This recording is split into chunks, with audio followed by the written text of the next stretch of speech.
All right, good evening, everyone. Welcome to tonight's City Council regular meeting for Monday, April 21st. Just one study session item for tonight.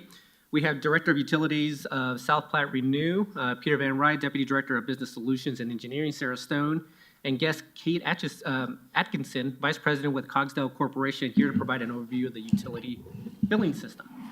Good evening, Peter. Thank you, Mayor and Council. Like you said, we are here to provide a comprehensive update of where we're at with the utility billing system rollout and implementation. We recognize that it's been a challenge for the last 9 months, and so we wanted to come before Council and answer your questions and give you some, as we've looked into what contributed to some of the challenges, we can dig in with some answers and some things that didn't go as expected and things we're doing to minimize any future challenges as we continue to work with this software. So we've got a reasonably short presentation, 10 or 15 minutes, and then we'll leave the bulk of the time for questions from you all, for myself and Kate. All right, thank you. All right, so why did we do this? So if you recall back in 2020, when we did our master plan for the water and wastewater system, the theme was systems that are out of date and well past their useful life. And that included physical infrastructure systems, as well as staffing and data tracking systems. Well, the billing system was in that as well. The billing system had not been upgraded in 30 years. And so we looked at the billing system as one of the primary. There's been significant advancements in how the billing systems are presenting information to the customers and clarity. And so that's what we were looking to do, is modernize that billing system. Additionally, at the same time, we were looking to modernize the meters. So we had significant challenges with the old meters, many of them out of date. And so this really all goes into that overarching theme from the master plan of modernizing all aspects of the infrastructure of the utility. So one of the few of the things that the new billing system was intended to do and is doing now is showing the history of the bill. So we wanted to modernize the way the bill looked. It's now in color and provides more detailed information. Actually, the back of the bill actually shows a lot more resource information. So there's a lot of notes back there so you can understand, which district you might be in for a sewer billing, or if you're in South Englewood Sanitation District, if you've got a separate bill there, if you pay into the Big Dry Creek Interceptor, you pay into there. So a lot more clarification. But then we also wanted to improve the clarity of the charges. So we had some charges, our admin charges were rolled up into, there were multiple charges rolled into one number, and if you tried to understand what that singular charge was, it wasn't clear. And so we broke those out so that each charge has a definition to it. The meters, we are looking, again, we had a significant number of our meters that were well past their useful life and were unsupported, and as meters get older, they don't read accurately. And we want to make sure that we're reading accurately for our customers so that we're charging them the appropriate for the appropriate amount of water usage. There's also software issues with those meters. We had walking routes as well as the AMR, which is the advanced meter reading, which is basically when you can take a read from the street or read an entire block. So we had a hodgepodge of different ways of reading meters. So the AMI allows us to read them all together all at once, and it really is more efficient. But it also gives you the customer the ability to really truly dial into what their water usage is and understand what they're doing. And so overall, between those two, the two projects together are essentially the last little pipe that ends up going from the main to the customer, and we wanted to modernize that aspect. If you think of the third piece of this is the lead service line program, which further eliminates any potential lead exposure that's out there. That we wanted to make sure that we're ahead of the curve in receiving funding and removing all those. So additionally, we wanted to add a new customer portal. So we didn't have online capabilities before. As you know, over the last 2 decades, online accessibility into everything is where many customers expect to interface with their billing systems or their bills. And so we have rolled out a new customer portal, which was a new thing that we didn't have. Allows you to pay bills online. You can do auto pay and paperless billing. We had the ability to do auto pay, but it was really cumbersome and it took a physical check, and you can do it all through the online portal. And then you can also get a look into your monthly water use history. And so that's all up and running and available now. So when we first started this project, it was back in 2020 when the summer of 2020 is when the RFP went out, and it was through the late summer and the fall when the number of respondents was selected down to, or was whittled down to a short list, and then ultimately Cogsdale Corporation was selected as the billing system provider, new billing system provider. And through late 2020 into March of 2021 was contract negotiations, and ultimately signed the contract in March of 2021. So with that original contract date, the original essentially go live date, which is the new billing system online and rolled out, was April of 2022, so a little over a year later. It was an aggressive schedule at the time. We knew it was an aggressive schedule. But we really ended up challenged with meeting that April 2022 date, and then there's other issues that came up that we'll talk about a little bit that continued to delay that, and we revised the go-live date to September of 2023. Then we had the challenges that came after September of 2023 that we'll talk a little bit more about. We also, so we scheduled these projects out because we were doing multiple projects all at once, and we wanted to time them so they weren't all hitting at once. So new billing system was September of 2023. The AMI upgrades were to begin in March 2024, and the lead service line replacements were to begin in June of 2024. They're 3 separate projects, but they're completely integrated because they, again, deal with that last piece of pipe between the main and the house. And we had set it up so that one would happen and then the next and the next. So what ultimately happened was we continued to have challenges with the billing system, which then caused us to delay our AMI meter upgrades. We delayed the AMI as far as we could without losing our contract pricing. So we had bids from the contractor, and as you delay implementation, if we delay it too far, then they can adjust their prices. Usually they adjust them up. And so we wanted to maintain the good pricing that we had for that. And then we ended up we kept the lead reduction program on schedule. As you recall, that was all tied to federal funding and a macro schedule of removing that from our system. So you can see in June and July of last year, they all hit at once. Essentially, you take that and you couple in some challenges with that new AMI data integrating into a new billing system, and then you add to that the fact that it was the 5th hottest summer on record, which then caused people to water their lawns more, which resulted in more water usage. You put all these things together, and they started to build towards a much bigger challenge that we saw and experienced in the fall of 2024. So the challenges that arose, so we went through this whole process. Extensive testing was done prior to the system going live. And we had a system that was working as intended.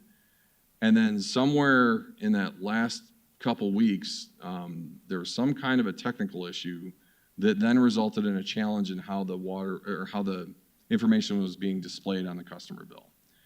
And that ultimately started the cascade of problems. The real, as we step back and look from a big picture perspective, the real issue was how the bill was showing up, or how the information was or wasn't showing up on the physical bill that was being sent out. The background software was working. It was just that it wasn't showing the information properly. That's the bulk of the problem, was the way it was presenting. And so we were trying to work through that technical issue in July, and we delayed the bills for a few weeks, and then ultimately got to a point where we had to make the call to send them out without the consumption data or the amount of water used, the amount of water used, or the time frame the water was used, because we didn't get it to show up on the bill properly. We had to get the bills out because we didn't just not bill for several months as we were trying to fix it. And so what we thought was going to take a few weeks to fix ended up taking several months to fix. And once we got delayed in sending the bills out, that delay continued from month to month to month. And so as many of you received several calls, people would call and say, hey, wait a minute, I just got my bill today and it was said it was due 4 days ago.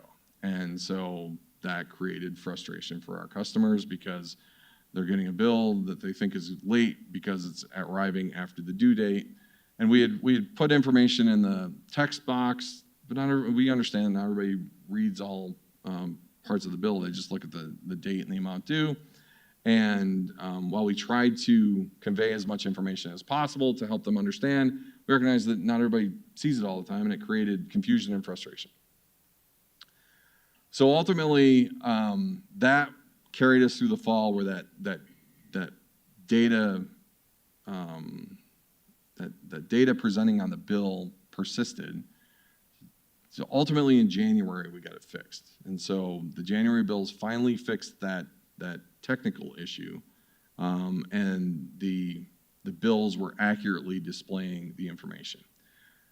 But during that fall, there was the additional issues related to AMI, and there were additional issues related to the hot summer. People were receiving bills for the watering that they were doing in the summer, and ultimately it presented a further challenge for customers.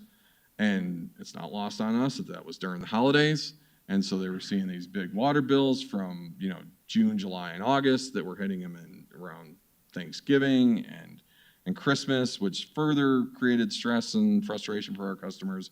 And so we worked with all of our customers during this period to help them realize that we're working through it, and if they needed more time, we can work with customers from a time perspective. Ultimately, we were able to restore normal billing back to the normal billing schedule back in 2025, or March of 2025. So July is when we got off track. We finally recovered in March of 2025, and it was a rough 6 months. I think behind me is all of our billing staff for utility billing. They're the ones that bore the brunt of the thousands of customer calls on a daily basis, and we'll talk a little bit about how many customer calls. But they're the ones that truly were dealing with frustration from customers, the lack of ability to get into the portal initially, not understanding why they're getting 3 months and then zero billing, all the issues that your constituents presented to you and you presented to us, they were receiving on a daily basis from dozens, if not hundreds of customers. And so ultimately, we, through their persistence and ability to provide excellent customer service, we've worked through the majority of any confusion for the customers that they've experienced. So we add into this the AMI aspect. because the two projects were rolling out at the same time, we were generating new meter data from new meters. This is what was causing the problem. If you recall, some customers had 3 months worth of consumption data on one bill, and then they had 2 months of no consumption data, and then 3 months all at once, and that added confusion because at the same time we didn't display the time frame that the billing was for. But behind the scenes, the meters were reading properly and the bills were charging properly. It was a matter of the display. Again, this all predominantly comes back to that one section of the bill from a display perspective. And so here's an example of what that looks like. You can see, July, August, September, no billing, and then 20,000 gallons in October, which is essentially July, August, and September stacked on top of a normal October. And so there were a number of calls that customer service staff received, helping to explain that nuance of the timing of these two projects rolling out at the same time. So as we look at customer service response, you can see initially, if you recall, there was the challenge with the new account data to get enrolled on the portal. We had a number of calls associated with that. You can see average daily calls at the beginning was around 145 daily calls, which for our small utility is a tremendous amount of calls. And then I think if you look at the data, what you can see is there's a micro monthly trend that it's high and then it went down and then it peaks and then it goes down a little bit lower and it peaks and then it goes down lower. And if you look at the macro trend, it is trending down, which is good. It's getting back to a stable amount of normal customer calls that we would expect. I think some of the one thing that we did through this entire process was we suspended late fees and shutoffs because we didn't want to create a further issue for our customers as we were sorting through this challenge. And then if customers were experiencing a challenge with paying their bill because they got 3 months worth of usage data on 1 month, we worked with them to pay it over time. We do that often. We actually, it's just a matter of practice of what we typically do is if someone's having a tough time paying their bill, we will always work with them from a payment plan perspective to help them work through any billing challenges that they have. We've got, with the exception of a couple of situations where we've had some customers that have abused that we are very cognizant of whether we allow that to occur, but for 99.9% of customers, we work with them to help work with their financial situation. We also, I know one of the questions that when we were talking last fall was about resourcing. So we brought in a temporary customer service specialist who actually happens to also be associated with our lead program. And so she was able to not just provide load leveling from a lead customer call perspective, but we got her trained up on some of these other issues. And so she was able to provide additional support to the core billing staff. And she's still here today because we're still working through a backlog of a number of things that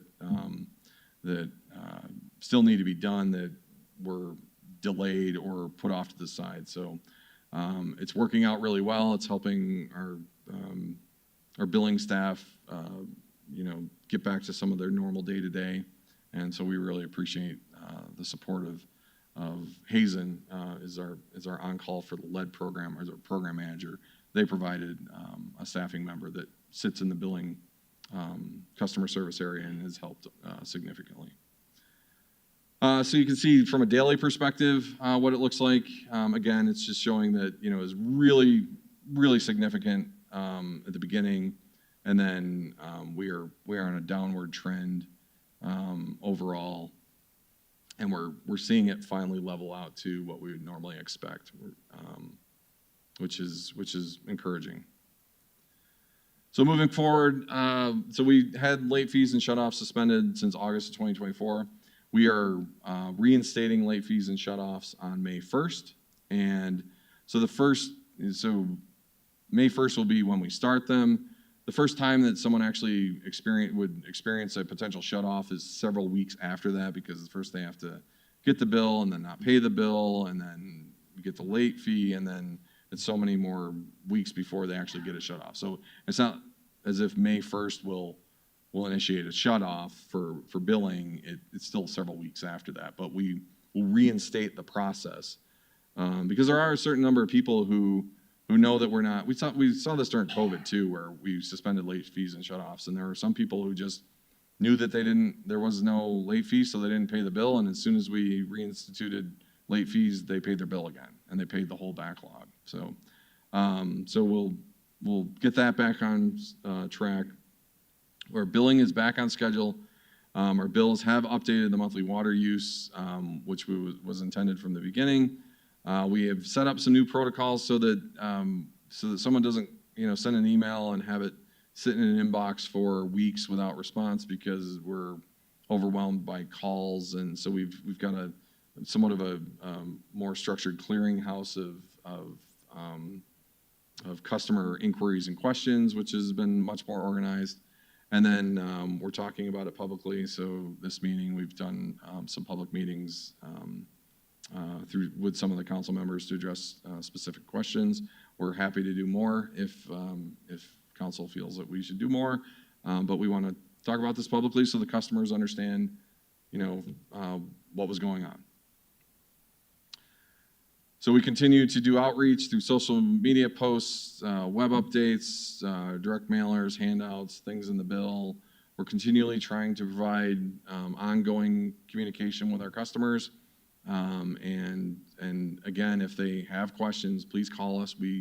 As many of you have experienced, if you have someone who has a question about their bill, we will walk them through it and generally are able to resolve the issue and explain what is confusing on the bill or isn't necessarily showing up right.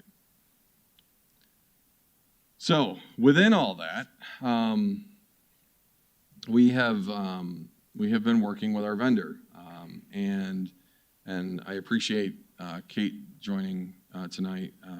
Kate is with Cogsdale Corporation, and I think one of the important things. So Kate came on board to this project.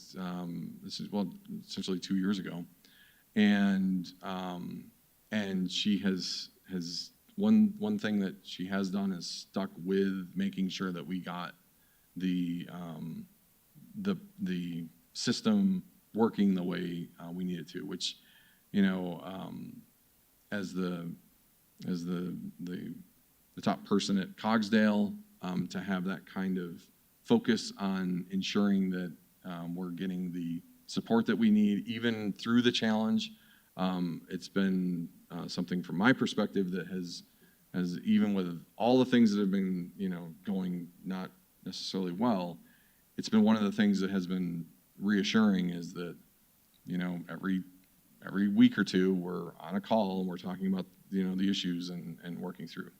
The other thing is we've had minimal change orders. That we've had a couple change orders through this process. They have all been ones that we looked at and we agreed that they were out of scope items, but they've been limited throughout the course of the project, and so we have held Cogsdale to the original contract, and that has they have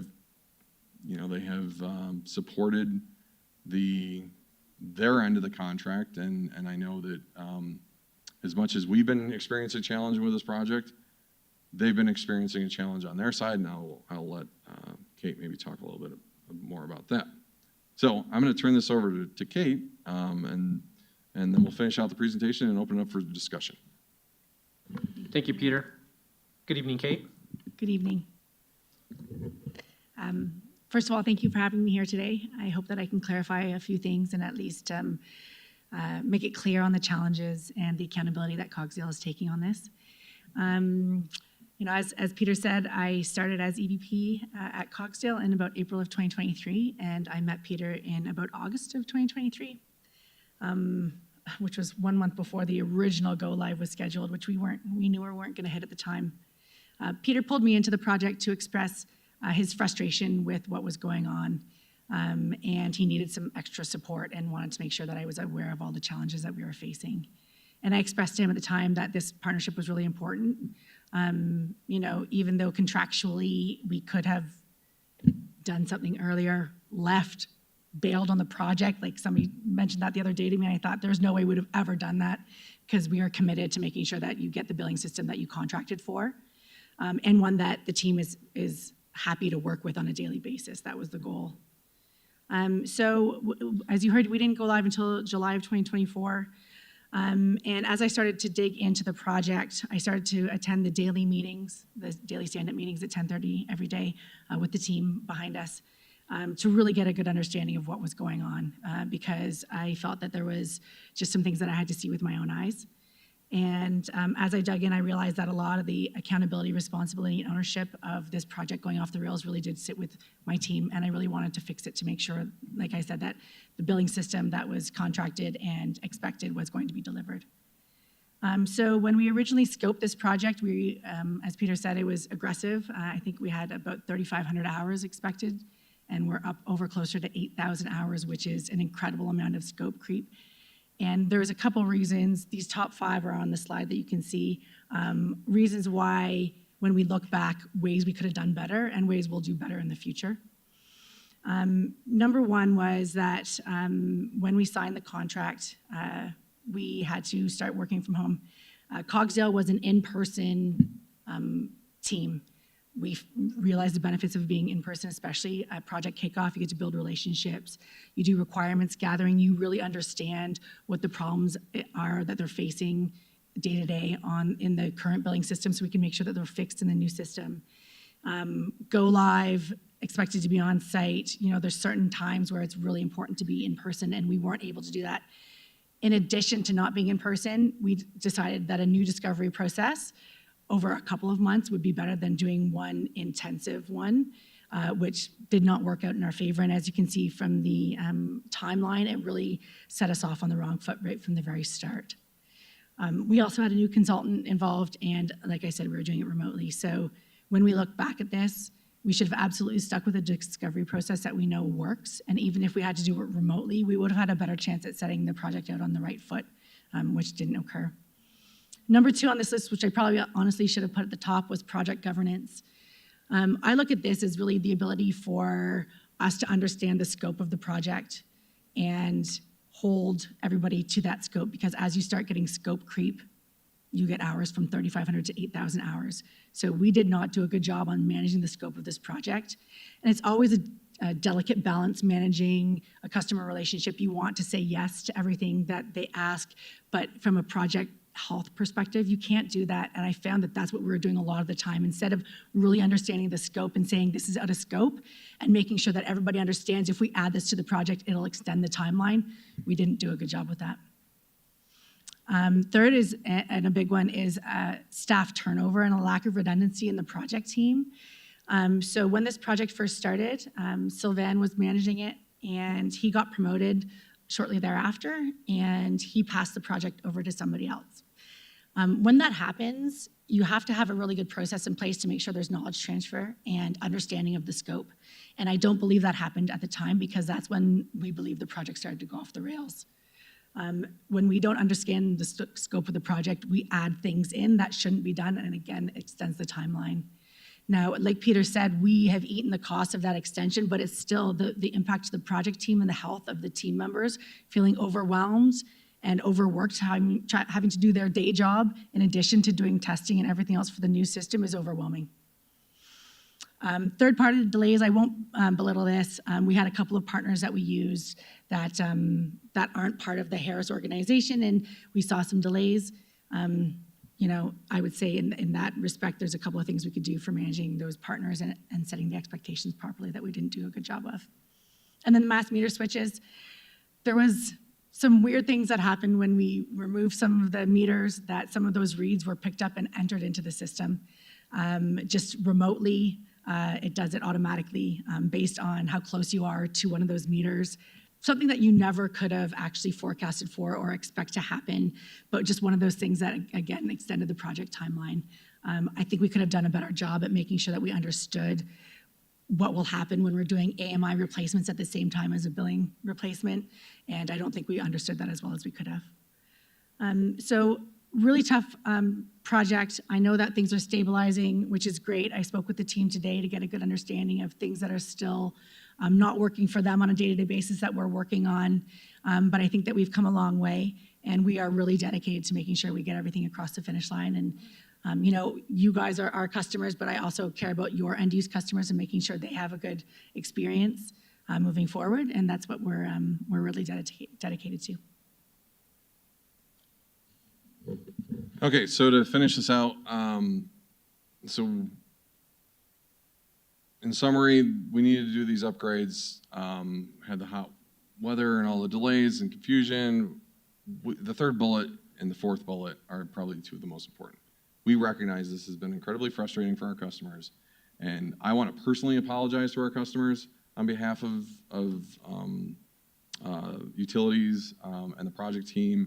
But I know we're all, we're trying to make it right for our customers, and I think we're getting there.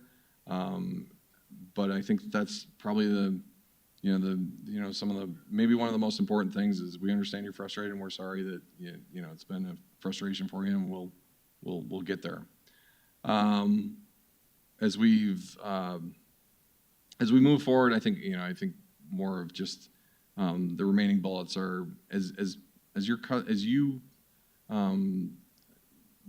if you get additional calls from customers, please send them to us, because we found that if we just take the time to talk them through, we can generally get them understanding what's going on, and if there's something off, we can help them out. So we're willing to continue to do that as long as we need to, so that people understand their bills, and ultimately look to get back to just a normal way of operating here in the near future, such that we can move on from this challenge and get back to some of the other significant projects that we're working on.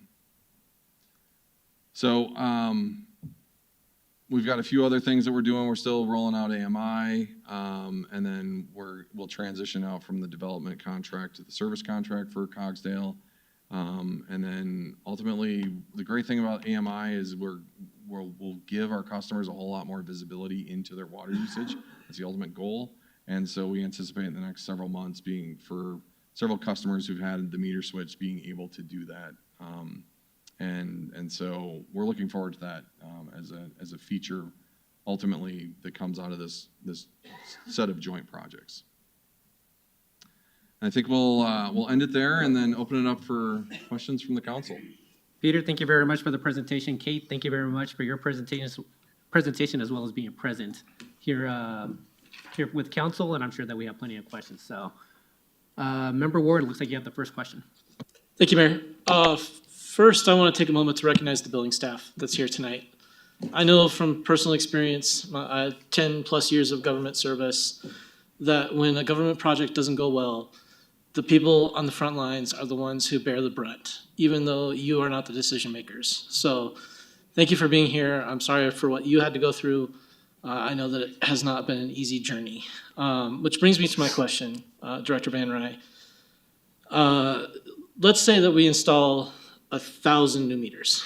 The reasonable expectation is that all 1,000 of them work correctly. But how do we know that? If we happen to be talking on the phone to the one person who got the meter that isn't working correctly, how do we differentiate them from a person who has a meter that is working correctly? So I think there's two ways to answer that. One is that the systems themselves, the systems in the background have been working as intended, and that's what we've been experiencing. And how do we know that it's correct? Generally, if we start to see, if someone has a challenge with their read and they think this doesn't seem right, we'll go back to previous usage years to see if they are in the same general realm. If they're way off, then we dig in a little bit more. But generally, what we find is when you account for the fact that it was a really hot summer, so people did use more water. But also, if you recall, when I first started talking about the AMI program, the challenge with old meters is they don't read low flows well. And so what'll happen is a customer who's using a small amount of water, the meter won't pick up the water usage. And the new AMI meters pick up the full range of water usage. And so as you do a mass meter change out process with an AMI associated with it, every utility experiences this, where customers may have seen a typical usage rate and then they see it go up a bit. And that's because what it's doing is it's taking a meter that might be 30 years old, it's not reading those low flows, and it's actually now accurately reading them. And so I think the best way to ensure that an individual or a customer is getting the correct readings is to look back at what their typical history is, verify that the programming is working accurately, verify that the sender and the receiver is working properly. If we need to, we can also verify that the meter is working. We pull it out and verify that it's working. But usually we don't have to get to that last step because the first set of steps resolve that. So there's a number of different ways we get to it, but ultimately, if something's wildly out of whack, that's when we'll dig in further. Thank you. I'm not sure whose light was on first over on this side. Go ahead, Member Prang, and then Member Wright. Thank you both for the presentation, and I want to reiterate what Member Ward said about the frontline staff that are here tonight. I can see the determination in your eyes and the pride in which you did your job, so thank you so much for bearing the brunt of that. I think you're owed some chocolates or something. But also thank you for being here tonight and showing support for your team and the work that you guys do. Super important. I just have a quick question on the billing. So for the customers that received a bill where there might have been a couple of months blank, and then they, like in a third month, received like a really high usage on their chart, how do we reconcile that? Like, have we gone back into the system and separated those months out so someone can actually accurately see a historical data that's corrected? Or did we provide those customers some sort of other outside of the system reconciliation? So next year, if they want to go into their bills and look at their usage and say they do have some variance and have some questions around that they would have like an accurate breakout for those months. So I'm gonna start to answer this, but I'm also going to rely on Sarah behind me to interrupt me if I'm getting this wrong. So we right now are breaking that out, and the reason why is because what was occurring is the meter is picking up the aggregate amount over that period of time, and so there isn't the monthly read at that point in time. It's instead of reading it over 30 days, it's reading it over 80 days. Mm-hmm. And that's why it's an aggregate amount that's occurring at that period of time. So really, from a historical perspective, we're relying on the 12-month period to clear it out. But if someone actually does have a question that they want to go back and look, and they see that they've got a significant usage for 1 month, and then the next year they're seeing their monthly usage amounts, we can then compare what their typical June, July, or July, August, September usage is, and then see what last year's October aggregate amount was, and then do a quick divide by 3 to see if it's tracking similarly. But in terms of actually breaking it out for customers who may have experienced that, we're not doing that because we don't have the read for it. So it'd really just be an estimate at that point. Okay, that makes sense. So if anyone does have that type of question, we'll just send it on to you. And I'm relying on the fact that Sarah has not interrupted me, that's the right response. Thank you. Thank you, Sarah. Member Wright. Thank you. I also want to thank you. I've worked customer service. I've worked on-phone customer service. The most difficult calls to take are billing issues. I've been in your shoes for many years, so I appreciate everything. I feel your pain.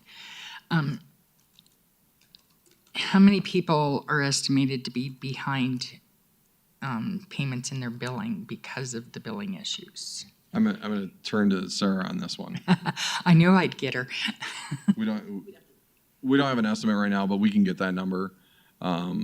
It's not right now I wouldn't say it's a concerning amount. It is definitely elevated more than normal. But we can get that number for you. Okay. My next question, how long is our contract with Cogsdale? So right now so this initial phase contract, which is the development of the software, it's a current contract and we're in our 5th year of it. And then what we go on to is an annual contract.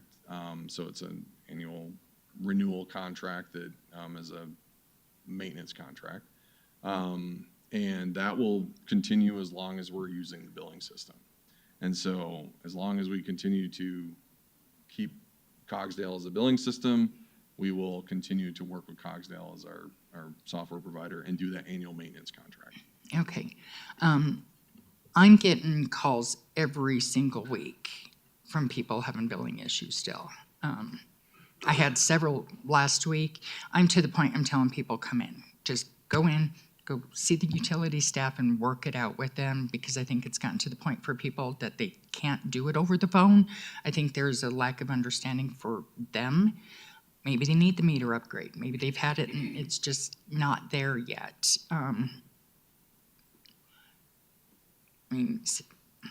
Deputy Director Stone and I worked together on a lady where it was just a different situation with her, but there are billing issues. I hear it every week, so that's where I'm concerned. I don't know how close we are because I'm hearing it from residents every week, and that's my big concern right now.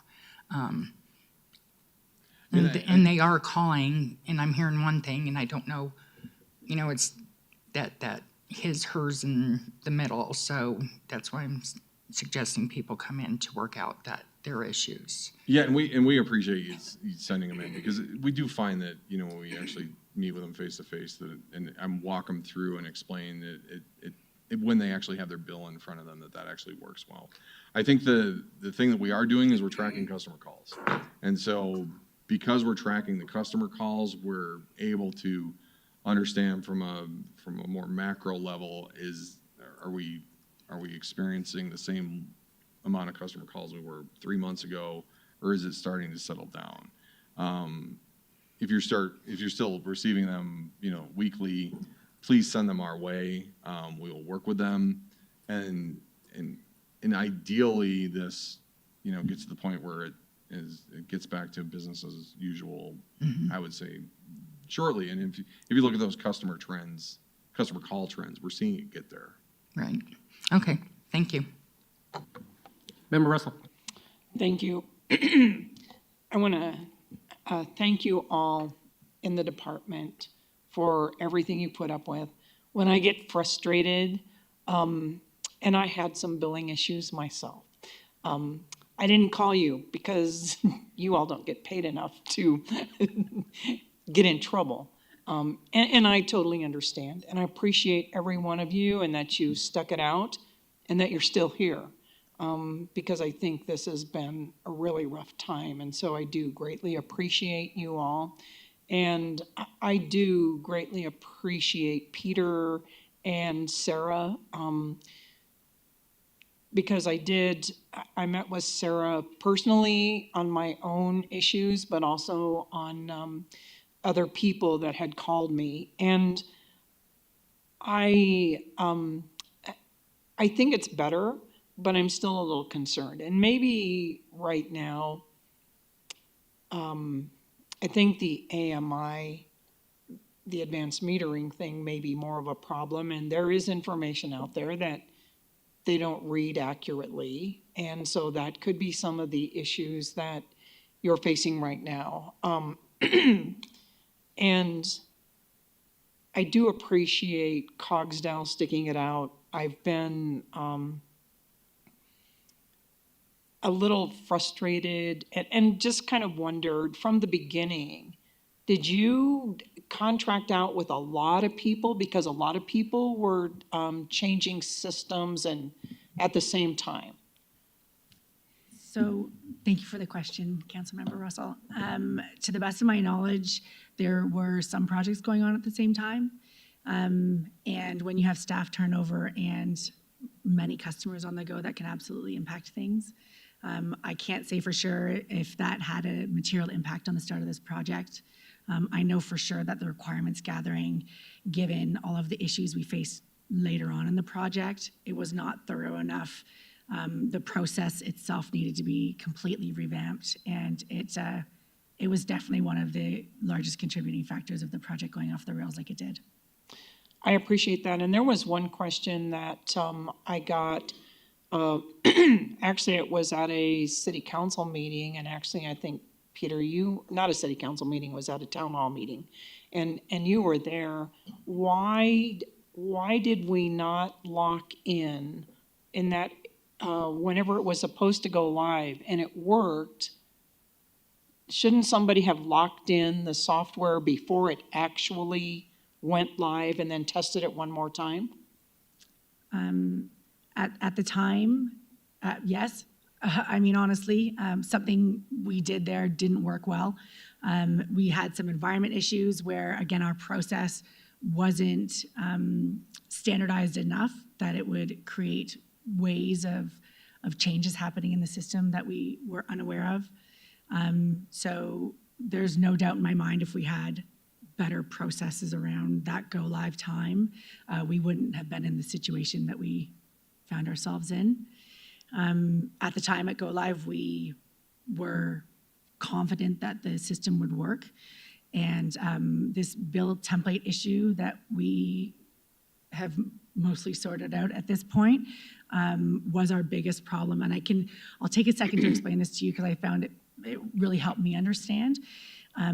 We said yes to too many requests when it came to the bill template instead of sticking to the standardized template. There are approximately 5,000 things that can change on a billing template. And because we customized so many things, it meant that we couldn't use standardized automated testing. So when we changed one thing, we didn't have to manually test for the 4,999 other things that could go wrong. And we didn't implement that along the way. So every time there's a change to something on the billing template, we now have to go back, and we've started to implement the automated testing, but that has been a really, really big challenge for us. And again, a learning in that we have to learn how to say no to keep the process more standardized to be able to avoid these issues in the future. Okay. And if I could add to that, so I think the the challenge with that was is as a customer of Cogsdale, we didn't know what was customized versus not, and if we had started asking for too many customizations, we would have said, okay, well, we can go with it looking this way. But I think this became this is where we talk about project controls.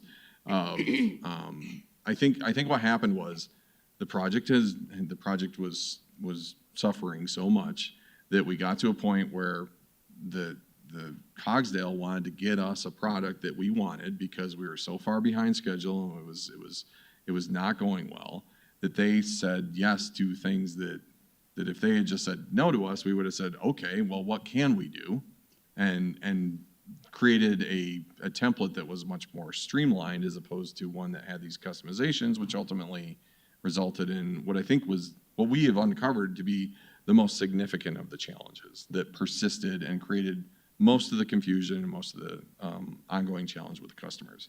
And so I think it was a matter of on their side saying yes to things, on our side not realizing they were things that we shouldn't be asking for because they were these customizations. And I think that as hindsight's 2020 every time as we look back, we start to see a couple points in time where there were some if we just had better project controls from a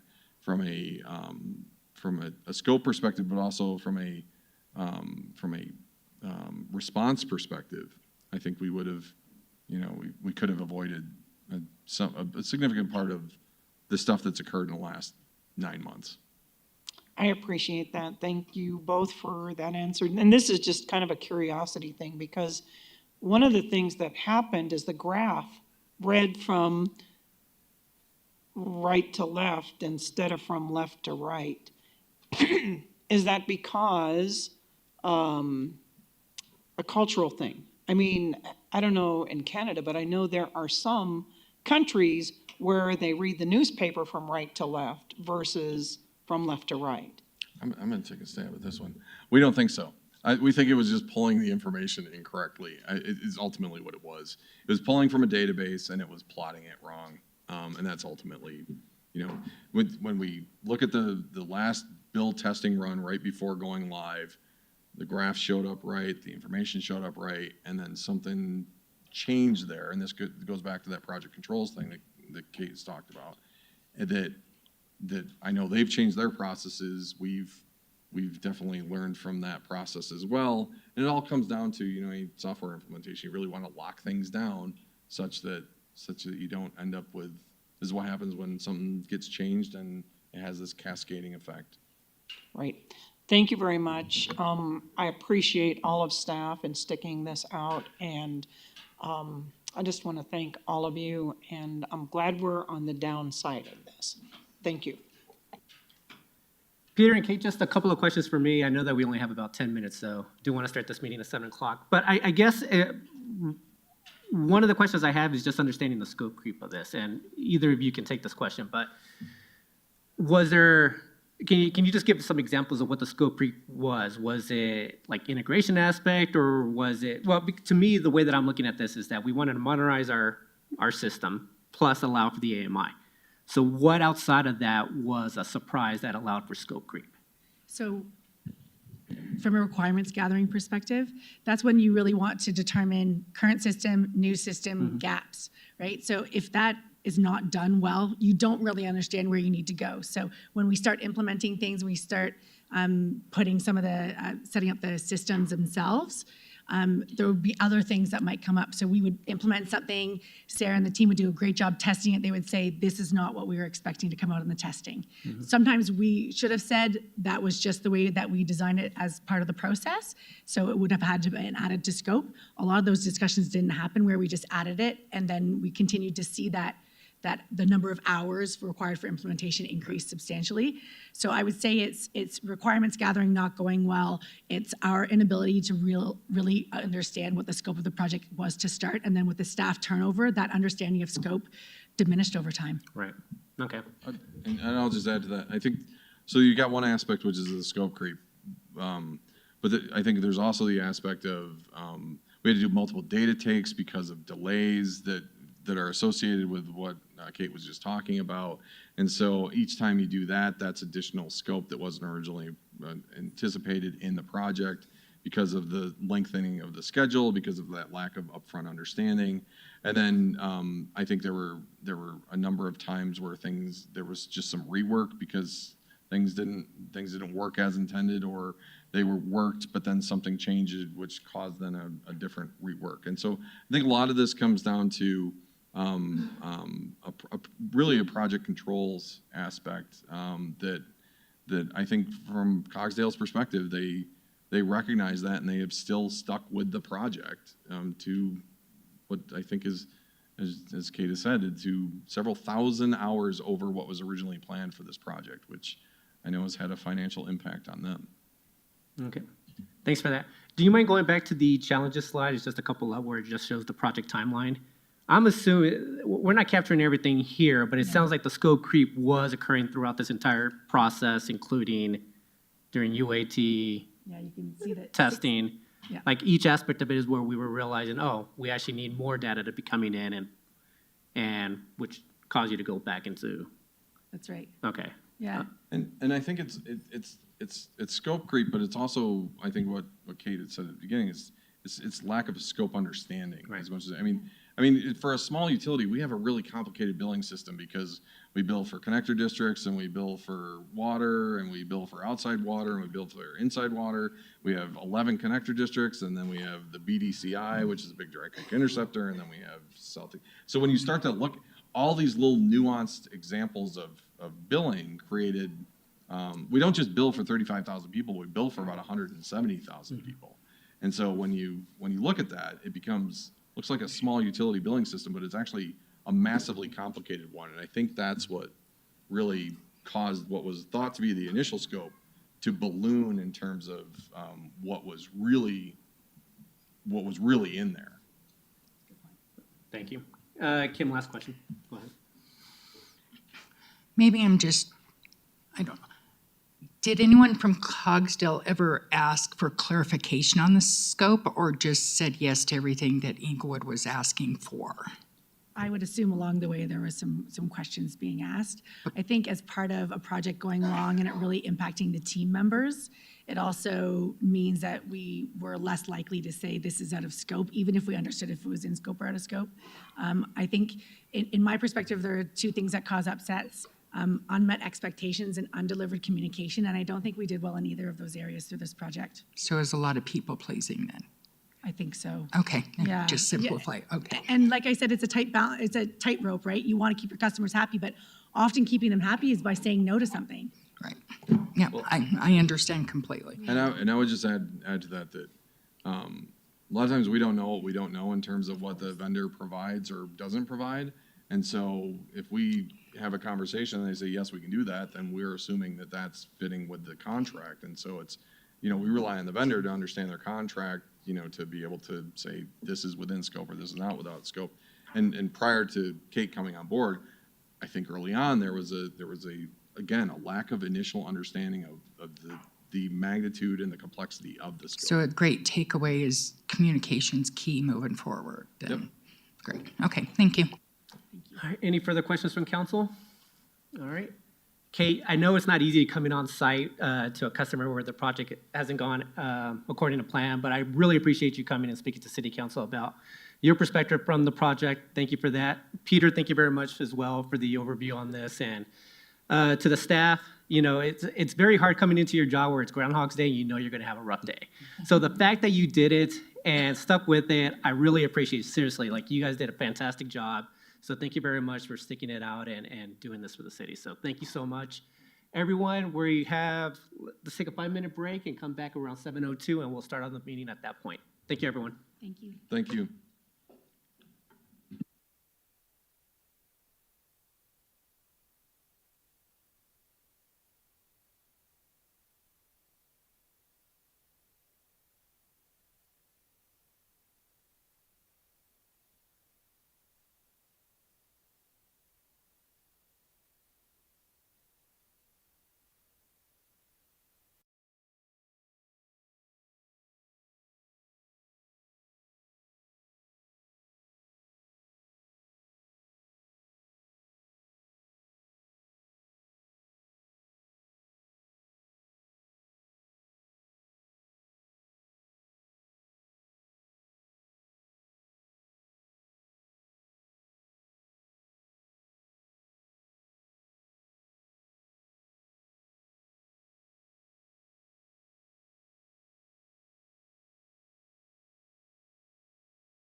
All right, everyone, we are now back. All right. Perfect, everyone. So I call this meeting to order. If you're able to do so, please stand for the Pledge of Allegiance. I pledge allegiance to the flag of the United States of America and to the republic for which it stands, one nation, under God, indivisible, with liberty and justice for all. Thank you. City Clerk, if you could please take roll call. Yes, good evening. Mayor Pro Tem Anderson, Present. Member Noonenkamp, Member Prang, Present? Member Russell, Present. Member Ward, Present. Member Wright, Present. Mayor Sierra. Present. 6 present and 1 absent. Member Noonenkamp did let me know she was going to be not in attendance tonight. Moving on to agenda item 5, minutes from the regular city council meeting of April 7th. Any changes to those minutes? Seeing none, can I get a motion to approve the minutes from the April 7th meeting? Move to approve the April 7 minutes. Thank you, Mayor Second. Pro Tem. Thank you, Member Russell. Can we please vote? Mayor Pro Tem Anderson, Aye. Member Prang, Aye. Member Russell, Aye. Member Ward, Aye. Member Wright, Aye. Mayor Sierra. Aye. Let the record show 6 ayes. Thank you. Moving on to the minutes from the special city council meeting of April 14th. Any changes to those minutes? Seeing none, can I get a motion to approve the minutes from April 14th? Motion to approve. Thank you, Member Wright. Could I get a second? Second. Thank you, Mayor Pro Tem. Can we please vote? Mayor Pro Tem Anderson, Aye. Member Prang, Aye. Member Russell, Aye. Member Ward, Aye. Member Wright, Aye. Mayor Sierra. Aye. Let the record show 6 ayes. All right, everyone, moving on to agenda item 6. This is recognition. So tonight's city council would like to recognize all the graduates of this year's Elevate Englewood Leadership Academy. So before we announce the graduates, I do want to share how impressed I was with this group. The entire city council did meet with you early on. I believe it was the first meeting. So in late February, this is a group of residents who truly love this community and want to be more involved in making Englewood even better. I also want to thank city manager, the city manager's staff for their work and our partner agencies that present the different sectors of Englewood's civic life. So I think tonight we're going to go ahead and read off each of your names. I'll come up and present a certificate, and then at the end we'll take a picture with each of you. So thank you very much, and congratulations on graduating from Elevate Englewood.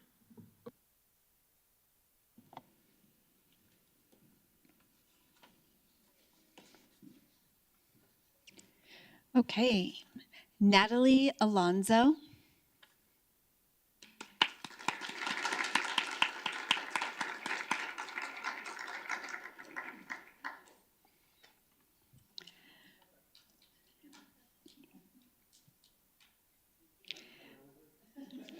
Mike Barlow Roach.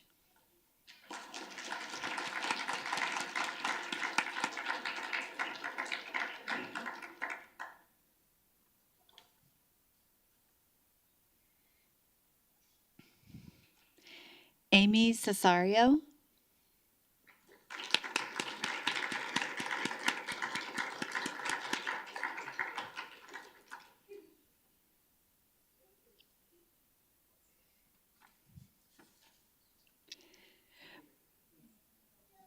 Barb Chumley.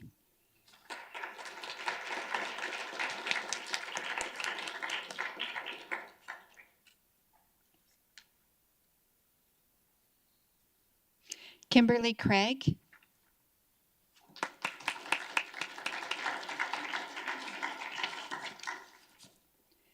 Luke Curtis.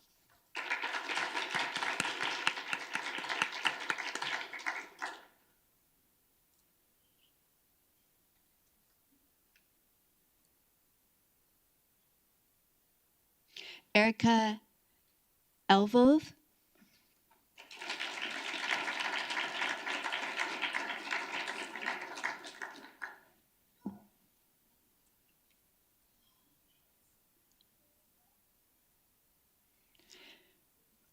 Brian Erickson.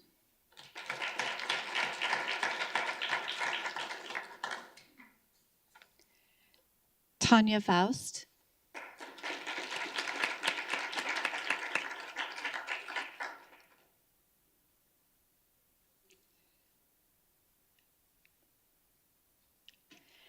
Carrie Gilliland.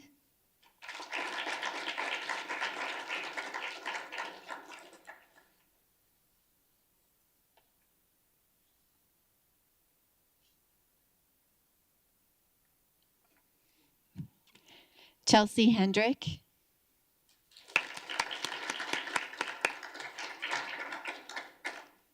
Samuel Koenig,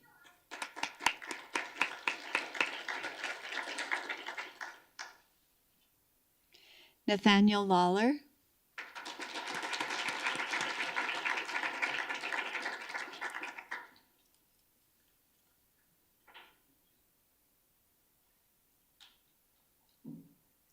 Aaron Martinez,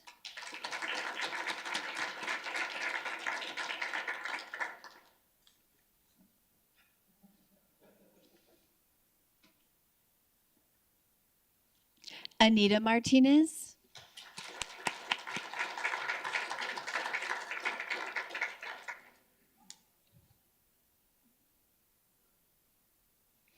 Jeffrey McRae,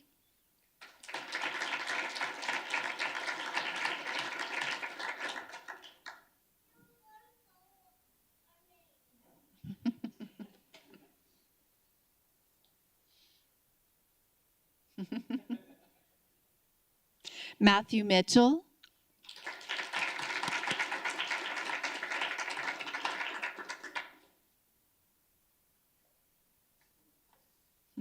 Joel Olson,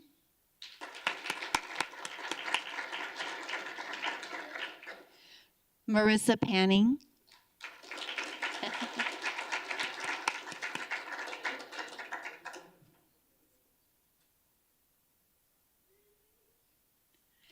Rita Pavlich,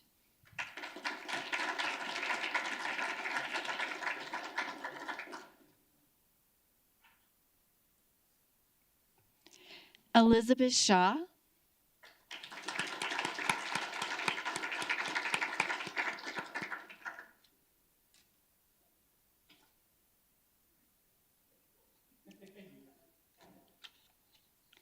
and Addison Welsh.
Thank you all again to all the graduates of Elevate Englewood.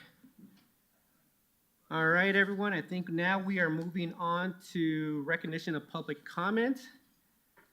So we see here, Englewood residents must provide your address or cross-street, so I believe everybody did. Non-Englewood residents must provide the name of your city. If you have addressed council in the last 90 days, you would be moved to the bottom of the list, and written materials may be submitted to the city clerk in advance of the meeting. Tonight, public comment will be limited to 90 minutes total. I do want to remind everyone that council may ask questions for clarification, but there will not be any dialogue. At the end, Member Ward will be providing a response on behalf of council. Perfect, and I believe I have the list up here. And so we have about 7 speakers here tonight. Up first is going to be David Curry, an Englewood resident from District 2, I believe. Is Mr. Curry here? He had called in advance, so perhaps he's not here tonight. So, okay, so we'll come back. I'll ask again. we don't have anyone online at the moment, Stephanie? Okay. Carol Pickens, is Carol Pickens in attendance?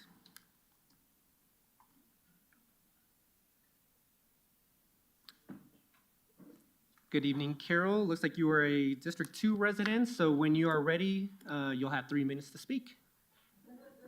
If you want to hit the button, there should be a green star or a star. There you go. Perfect. Yes, Carol Pickens, University in Floyd Place. I want to address the runoff issue being considered on the ballot. I want to restate that I, along with several neighbors, do not want to change the way we vote for council members. No ranked choice voting, nor runoff. In the discussion of 50%, what does the 50% signify? Of the voters, of the residents, of the votes? What is significant?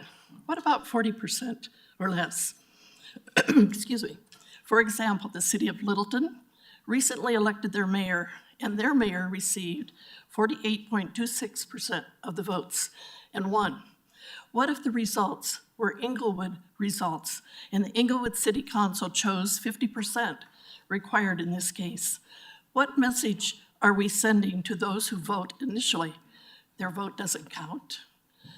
That would happen with runoff. Costs. As you represent the citizens, you're required to be good stewards of the finances. Why spend dollars on an election when it's not necessary? Whether it's $85,000 or $135,000. Does this impact our taxes? Is there a fund set aside, excuse me, for 2 or 3 more elections? Currently, several Englewood citizens are experiencing very difficult times with their economic conditions. Do I pay bills? Do I buy medication or buy food? Are there additional monies perhaps we could help our citizens and veterans with these dollars? Why would we spend unnecessary money? The runoff option is not necessary, is it?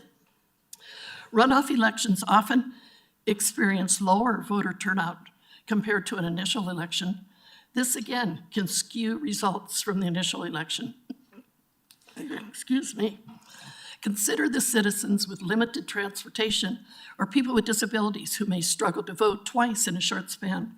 Also consider a runoff can leave seats unfilled for an extended period of time, reducing community representation and showing city government decisions. I recently saw an article regarding the election of the Englewood City Council mayor. It stated, and I quote, "If we don't have a ranked choice voting or runoff, it is not fair," end quote. That is very misleading. All elections should be fair. Please consider no change in the voting process and leave the runoff option off the ballot. Thank you. Carol, thank you very much for your time tonight. Any questions from council? Seeing none, Carol, thank you very much.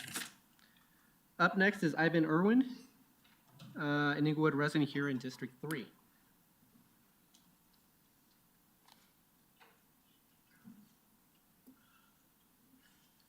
Good evening, Ivan. Yeah, when you're ready to Speak a speak. little, it's fast, because I got a lot to say. Well, Ivan Irwin, E-R-W-I-N, 4025 South Jason Street. I'd like to present a little credentials. I have a degree in chemical engineering. I'm a licensed professional engineer in the state of Colorado. This relates somewhat to traffic. I joined the U.S. Army in 1963, and I was an honor graduate at the Military Police Advanced Individual Training in Fort Gordon, Georgia. Then I was sent to the Federal Republic of Germany and as a military policeman, and dealing with traffic ever since all of that time.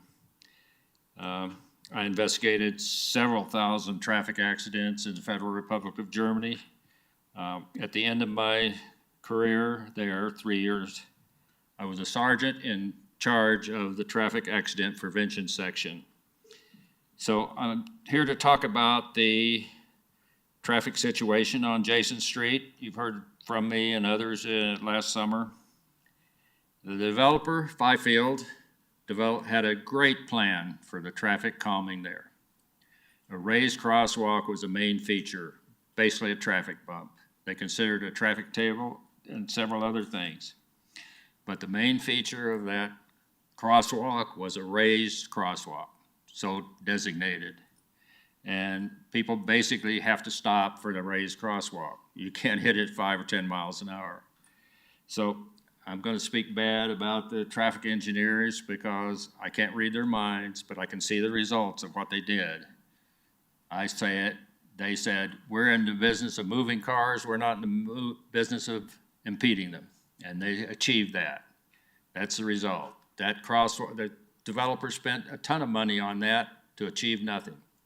My wife and I came back from 6 months in Nevada, as we usually do, and we were just astounded to see the car zip through that raised crosswalk, not raised crosswalk, that crosswalk. I think some of you have heard this.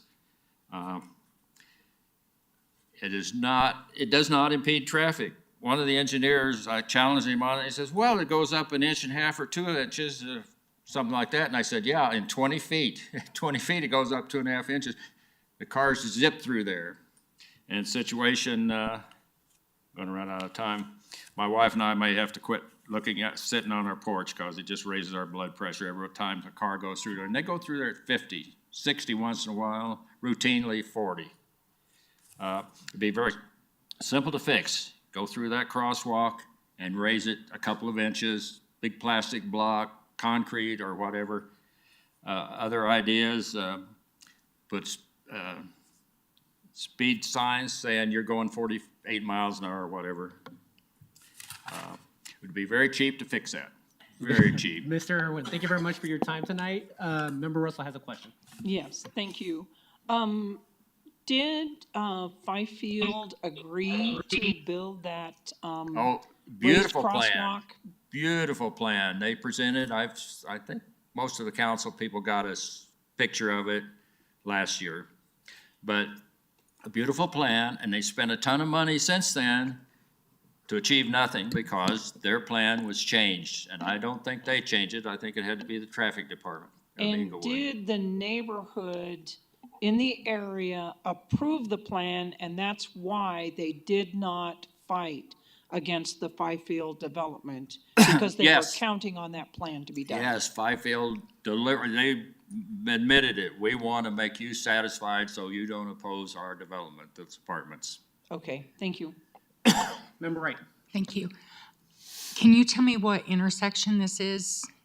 It's in the middle. There's a 2-block stretch where, I don't remember, a street was supposed to come through there, and that 2-block stretch, for some reason, it stopped a couple of streets over, a couple of blocks over, so it didn't come through there. Developer got to build a couple more houses there, and so there's a 2-block stretch from 3900 Jason Street down to Oxford at the 4000 block. So that's where it is. 3900 to what, I'm sorry, Jason, to where did it end? Between 3900 South Jason to what? Well, Jason doesn't end, it goes across Oxford.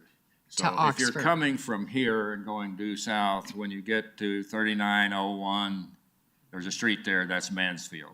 Okay, That's where this 2-block stretch starts and it finishes down on Oxford. perfect. Thank you. Mr. Irwin, can you remind me what was done on your block? What did Fifield Development or the city put in terms of traffic calming? Well, they had a beautiful plan, and once again, I could send it in or something, but it's the feature that really made a difference was raising the crosswalk. They took that out, and I'm sure the traffic department did it. I mean, I don't know, but that's the only logical explanation. It was a beautiful plan. Fifield really wanted us to not fight them, and they said, we're going to do whatever you want. And the plan they presented to the city and everything was everything we would want. Okay. Mr. Irwin, thank you very much. I see no further questions. Thank you very much for coming tonight. Thank you. Up next is, I'll go back up to the top because each speaker has spoken over the last 90 days. Lindy, excuse me. Is Lindy Curry here? No. All right, Gary Kozak. Off of Oxford and Lipan.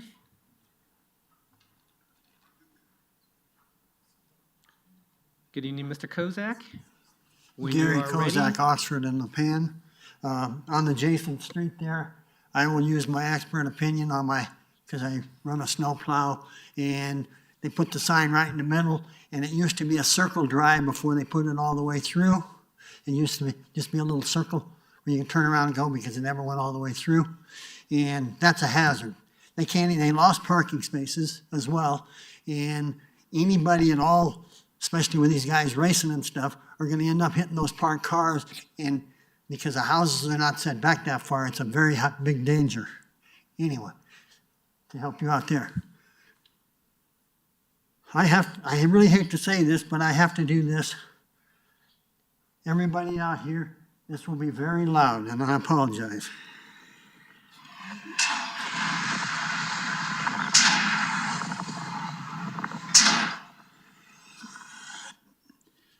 That's what was going on at Sam's Automotive. They're driving these big, huge walls, steel walls into the ground, and it was so loud that my watch would go off. See, I have monitored watches for sound as well as if I had a fall, it would even make it go off as though I thought I fell. Okay? I'm a half a block away from that development. The little white house is where my mother was born and raised in, right next to where they were doing this, and it's literally cracked his foundation. And I guarantee you that cement, when it was put in by my grandfather, it was a cement mason. And when they kept pounding over there, it would shake his fish tank. His dog was going nuts. Well, it didn't stop there. It was all the neighbors at my end of the block. So I go out and pull out my press pass and go over to make a comment to them. They shut it all down. And then 2 days later, they'll dig it out and then slowly drive it down so they weren't making the noise. It was worse than when we had the police protection going on. Second thing, question for y'all. What's going to happen when we have the 100-year flood in the Hosanna Park now that the gates and stuff are malfunctioning and the school district and the city have separated? They're working on it. The city no longer takes care of it. You need to know that before the 100-year floodplain. The other thing is on the parks, you're going around and converting all of our small little parks to dog parks. Well, it used to be there on Jason Park. We used to have neighborhood kids get together and play soccer all the time. That's all been taken away. And I'm understanding that more and more of them are being taken away across all the parks. We need a dog park. Well, yeah, because you got all these apartment houses going up, and they got to take their dogs somewhere. And then as last, really consider not changing the voting pattern. Mr. Kozak, your 3 minutes are up. Thank you very much for your time tonight, Mr. Kozak. Any questions from council? Go ahead, Member Russell. I do have a question about the parks where sporting, like soccer and things like that. You're saying they have taken those out of Jason Park? No, there's no longer, like Jason Park, we used to have a whole field there that they would come and have pickup soccer games with the kids and stuff. And that's been all turned into a dog park. And then where they had the shelter over there for picnics, they downgraded that so we don't even have the families coming in there for the picnics. So is there no pavilion in there? There's just a real small one now compared to the larger one they used to have.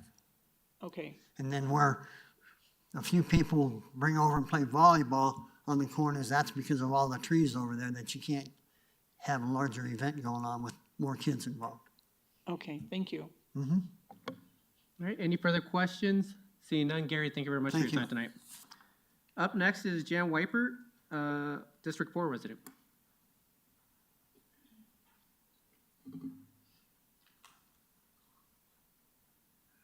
Good evening, Jan. When you are ready, you may begin.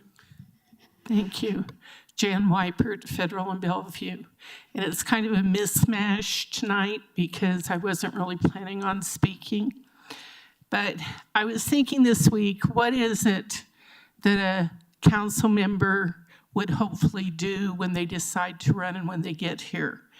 One is to uphold our Constitution. One is, when I make a decision, would it help or hurt the current constituents and citizens of Englewood? Another, would it help to retain and attract families? Or would I be only attracting singles, like high-rise apartments? Are people encouraged to participate, or are they dismissed as the same old suspects? Am I trying as a council member to hold a very valuable resource we have as a home rule community, or am I doing everything I can to match with the state and become one world, one state government, one world government to follow the same rules, or do I hold on to our home rule advantage? So those were some thoughts I had. I talked to a couple people this week, and somebody said, well, my neighborhood's okay. I can still walk my dog down the middle of the street. Well, I can't anymore, and I used to, but I can't anymore. So as you're sitting up here on council, are you looking at what your individual benefit is, or are you looking at this city as a whole? So as you continue to approve building, are you saying, is this going to benefit the whole city? Or is this something I want? Is it something that I'm getting a benefit for? So as far as the voting, I wonder if everybody here, including behind me, understands that if we either do runoff elections or ranked choice voting, the vote of the majority is being taken away. They lie when they say majority vote. It's a word game. And we could end up spending over $500,000 every time we have an election. And I think people need to know that out here, because it's a word game when you say majority vote. The last thing I'll end with, we had a lot of applause out here for all these people, which I think was warranted. But why is it okay to applaud for something you're doing, and it's not okay for us to let you know what we think when somebody speaks? Jan, thank you very much for your time tonight. Any questions from members of council? Seeing none. Jan, thank you for your time. And last name on the list is Ida Mae Nickel, District 4 resident as well. Do I need my address again? No, you're fine, Ida Mae. When Okay. you're ready, you can begin. Thank you. Well, I'm going to be talking about, I have to hurry, with Frank's Pizza. I just found out, well, I know Frank. He was an immigrant that came to the United States with not much, but he did have a job set up. It was at Scotty's Pizzeria in Englewood, Colorado, located in Cherry Lynn at 4701 South Broadway. After several years of learning the ropes, he bought the operation in 1961 and gave it a catchy new name called Frank the Pizza King. And I have to skip through this because I've got a whole page. For example, his pizzerias doesn't mess with his signature crispy, thin crust or beloved house-made Italian sausage. And the pizzeria has never stopped attracting publicity. Several local TV stations have ranked Frank's as one of the best in the area, and it was the only one, the first one in Englewood with a pizza. The Denver Post ran a full feature on the business when it celebrated 50 years in 2011. And the community has always been very involved in it. And they've had a lot of things. They've supported the sports leagues organization. They had antique car show, and they have had a lot of different things going on up there.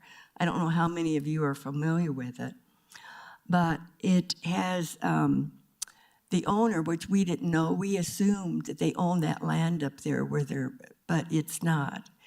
And they have to get out. They don't know where they're gonna go. But now it's into the third generation, has assumed the responsibility. And they started on Facebook, and they've had more than 2,000 fans joining the conversation and spreading the word. And there's all kinds of things I could say, but I just don't have time. But when I first came to Englewood in 1954, and I met my husband, John Nickel, and the first place he took me to was, at that time, it was called Scotty's Pizza. But in the meantime, it became Frank's Pizza. And they don't want to go away, so they don't know where they're going. But I am just afraid that big corner place could end up at a big high-rise. And that's probably why, because the owner has sold it. And I'm really upset. I've been doing a lot of stories on Cherry Lynn. I've probably got about 8 or 10, because I think they deserve some literature, just like we did in Englewood, the brochures. And Cherry Lynn had a post office before Englewood did. So Item A, sorry, I had to cut you off there, Item A. Completely understand. Yes, definitely. Thank you very much, Item A, for your time tonight. thank you. Any questions from council? Seeing none. Item A, thank you very much for coming tonight. Thank you. All right. I just want to verify Lindy Curry or David Curry are not online or not in person. All right. So that does conclude public comment for tonight. Member Ward, when you are ready, you can give a response. Thanks for everybody who came to give public comment tonight. I'll start with the voting method. We had a robust discussion on the voting method a couple of weeks ago as we talked about what should or shouldn't be referred to the ballot. The first thing I do want to point out, and I think this message has been missed a bit in the community, is that council at one point did consider the possibility of changing the voting method unilaterally. That is within our authority as members of the council. We could alter the voting method by altering the municipal code. And we chose not to do that. Instead, we decided to refer it to the people, or the discussion ensued to refer it to the people. Hearing objections 2 weeks ago, I chose not to pursue that path. I understand the concerns. There are a lot of concerns around change in our town at the current time, and I didn't feel like it was necessary to continue down in the face of strong public opposition. However, it does appear that we may have 4 votes on council to refer this to the ballot. But the important thing, the most important takeaway there, from my perspective, talking to the citizens, is that this is something that will be decided at the ballot box by the voters. So when the story becomes council usurping the will of the voters by asking the voter a question, I think something is mixed up there. And I want to make sure that everybody understands that asking the question is not the same as just changing the law unilaterally. Secondly, I looked back regarding the concerns with the Jason Street traffic issue. There were a couple of council requests last year on this, and I'm not sure that there's much else that we can do at this point. Council could potentially schedule a discussion, and I'll leave it to Councilmember Anderson to choose whether or not he wants to, or any of the at-large council members wants to pursue some changes in that area. I think there would be some costs that would come with that. I understand the disappointment with the final product. It appears, however, based on the staff responses that we've gotten, that the final product matched what was in the PUD plan when we passed the PUD. And I think, lastly, I want to address, I have a couple of things left, actually, sorry. Mr. Kozak, you did say one thing that did cause me some concern, which was in regards to the construction at Sam's. Anytime we have construction activity occurring adjacent to a neighborhood and it is disrupting the neighborhood, that is something that the city can address. But we don't have people there 24 hours a day, 7 days a week, 365 days a year. Unless we know what's going on, unless somebody calls us and tells us about it, you can even call me and I'll get with the city manager. But Public Works, Community Development, whoever it is, we can't address it if we don't know about it. And we don't always know about it. So please continue to let us know to the extent that you experience problems with that project, because I know that the manager's office, code enforcement, and the other relevant departments have indicated their willingness to take an aggressive approach to enforcing the standards for a construction site at that location and to ensure that there's a minimal amount of disruption to the neighborhood. If somebody's foundation is cracked based on the construction activity that took place, that's very concerning to me. If there's a way to verify that, I'd be interested in looking into that further. And then lastly, I did want to address the issue of District 4 institution, Frank the Pizza King, and let all of my constituents know that as soon as I found out about the situation there, I sent a note to the manager's office asking him if any staff had made contact with the business. We do have some resources available through the Community Development Department that may be of assistance to them. My understanding is a conversation has taken place there. To the extent that there's a private property transaction taking place, and to the extent that any change that could occur there would be in conformance with the underlying zoning, there's not a lot that I can do at this point. But I do intend to use what city resources are available to assist them in whatever way possible, and to ensure that they know what city resources are available for assistance. Because I agree with you, that restaurant is an institution. It's been there forever. I've eaten there numerous times myself. It's 10 blocks away from my house, well within walking distance. And I do enjoy the occasional pizza from Frank the Pizza King. That's all I have for tonight. Thank you. Mayor Pro Tem. Thank you, Mayor. I wanted to address the crosswalk there on Ivan's block and the issues with that. I did talk to Ivan's wife Linda this afternoon, talked to Ivan again before the meeting with Deputy City Manager Tim Dodd. I would like to have a follow-up discussion on this. I think maybe it would make sense to gather a little more data, put some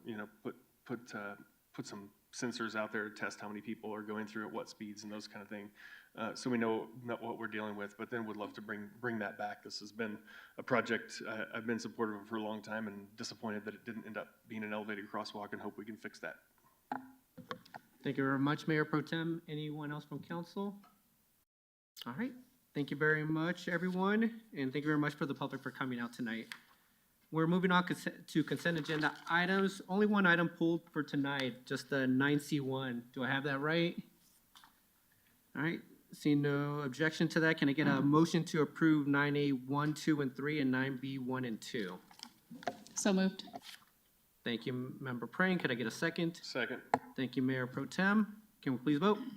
Mayor Pro Tem Anderson. Aye. Member Prang. Aye. Member Russell. Aye. Member Ward. Aye. Member Wright. Aye. Mayor Sierra. Aye. Let the record show 6 ayes.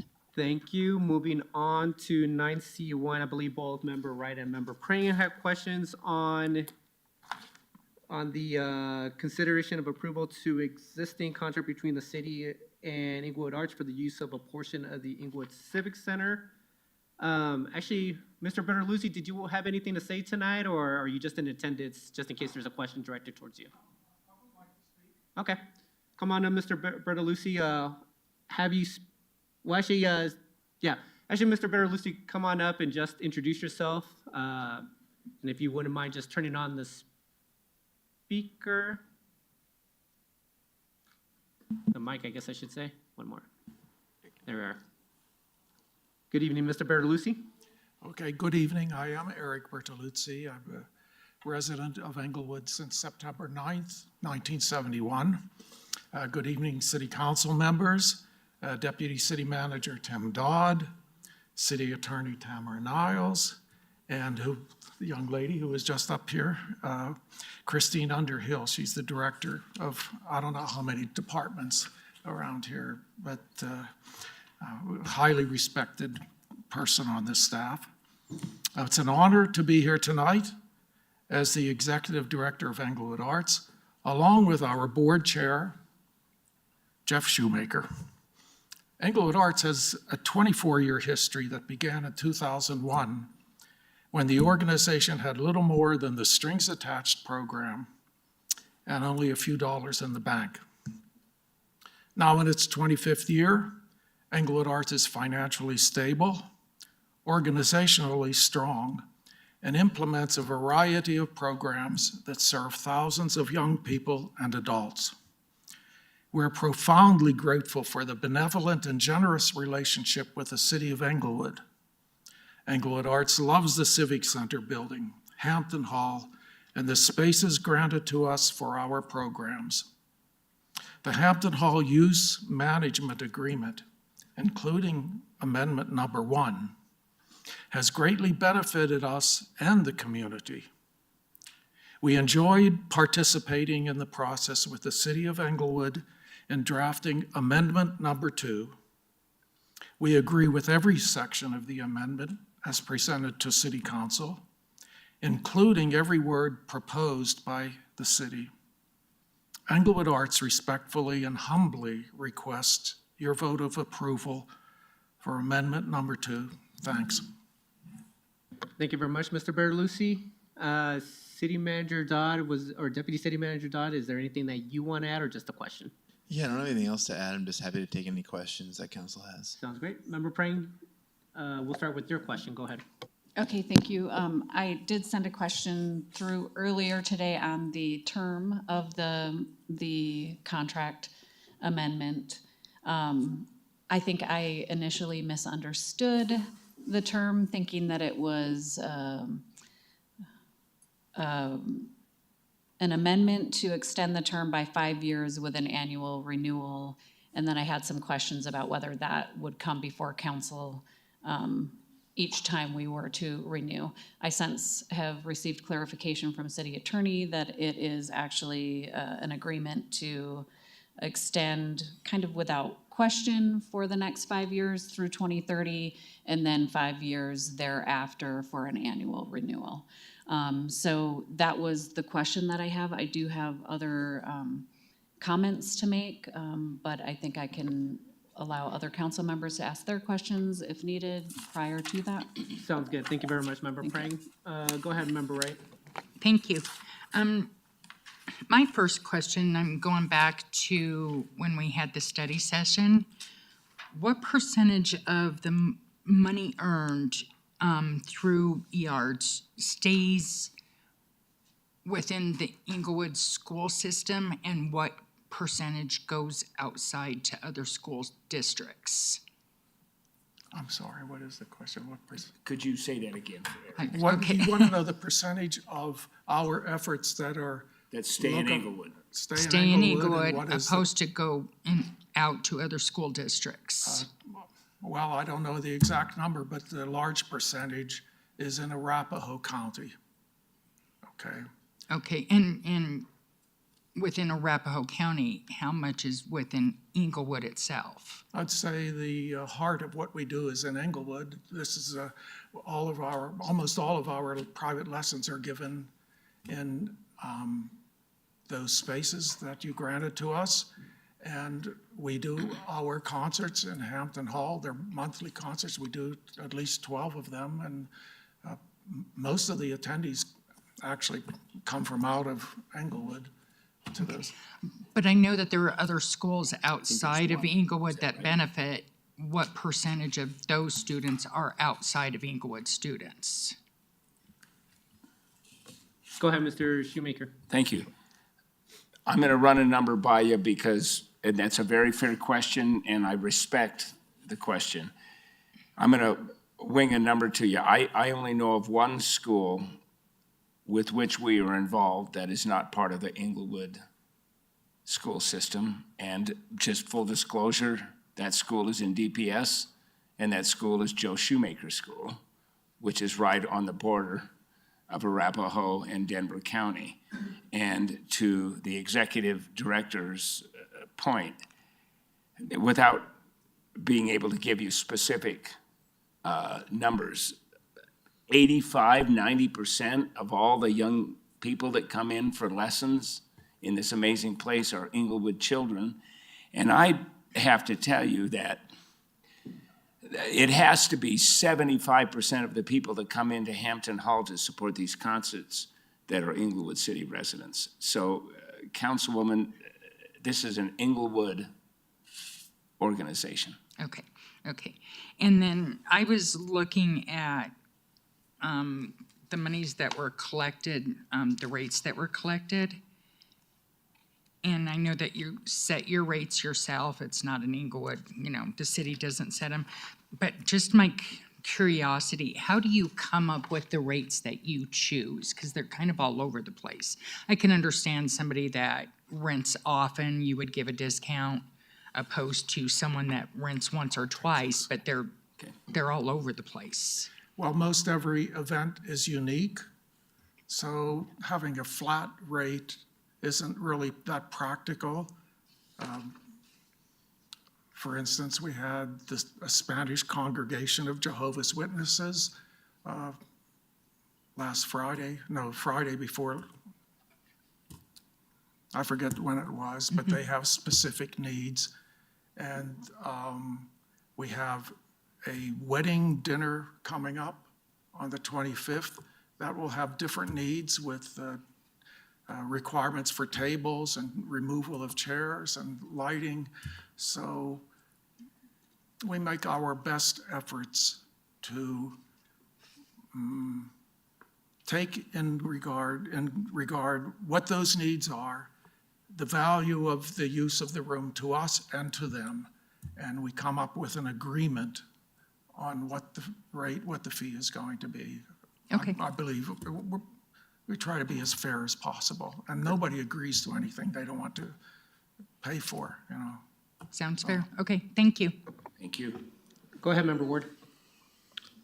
I'll preface my comment and question by saying I'm not prepared to make any change at this time. However, I did receive some comments from a member of the community who I talk to from time to time and have a lot of respect for, that expressed some concern over mostly variety of programming, indicating that your organization tends to focus on one type of art, so to speak, as opposed to a larger variety.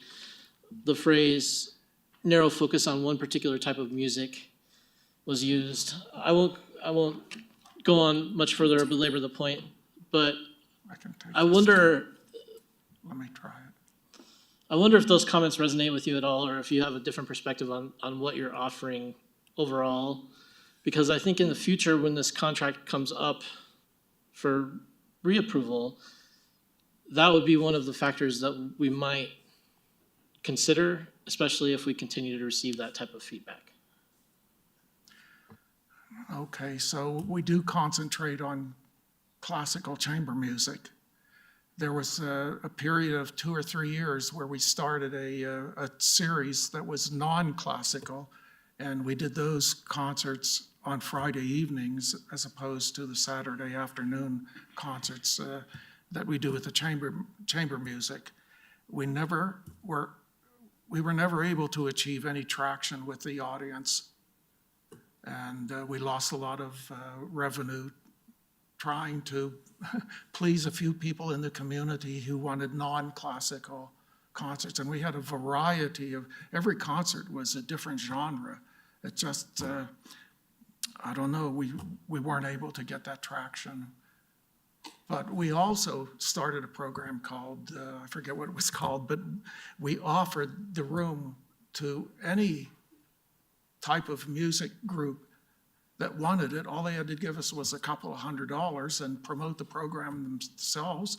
And that didn't work very well either. So because a lot of non-classical music is performed in clubs where you can have a beer and dance around, but Hampton Hall is not an appropriate place for that. You know, Hampton Hall is a great place for a listening experience, but if you want to party, it's not a great place. And what about other forms like theater and dance and painting and things like this that we also consider to be globally, you know, the arts? Have you done much outreach with those groups? I see a couple of theater troupes or dance troupes on your list. Thanks you're asking great questions. I really appreciate it. There was a children's theater group that used the hall for a couple of years prior to the COVID shutdowns. And they used the room 4 weeks each year. And it was great for them. They had the room from Sunday night until Sunday afternoon the next week. And that worked great until COVID came along. Now, that was the end of that theater group. And we haven't had another one come in there since then. Our programs that we present in Hampton Hall have been greatly hindered by the COVID restrictions that were placed on us and the rest of the community. Our audience has has not yet recovered. Jeff? All are welcome at Hampton Hall. And whether that's a directly orchestrated, directed performance under Eric's leadership, but through the other scheduled performances. I have 2 degrees in music. I'm a piano player and a trumpet player and this and that.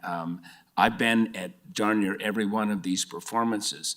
Is there a classical focus, Councilman? There is.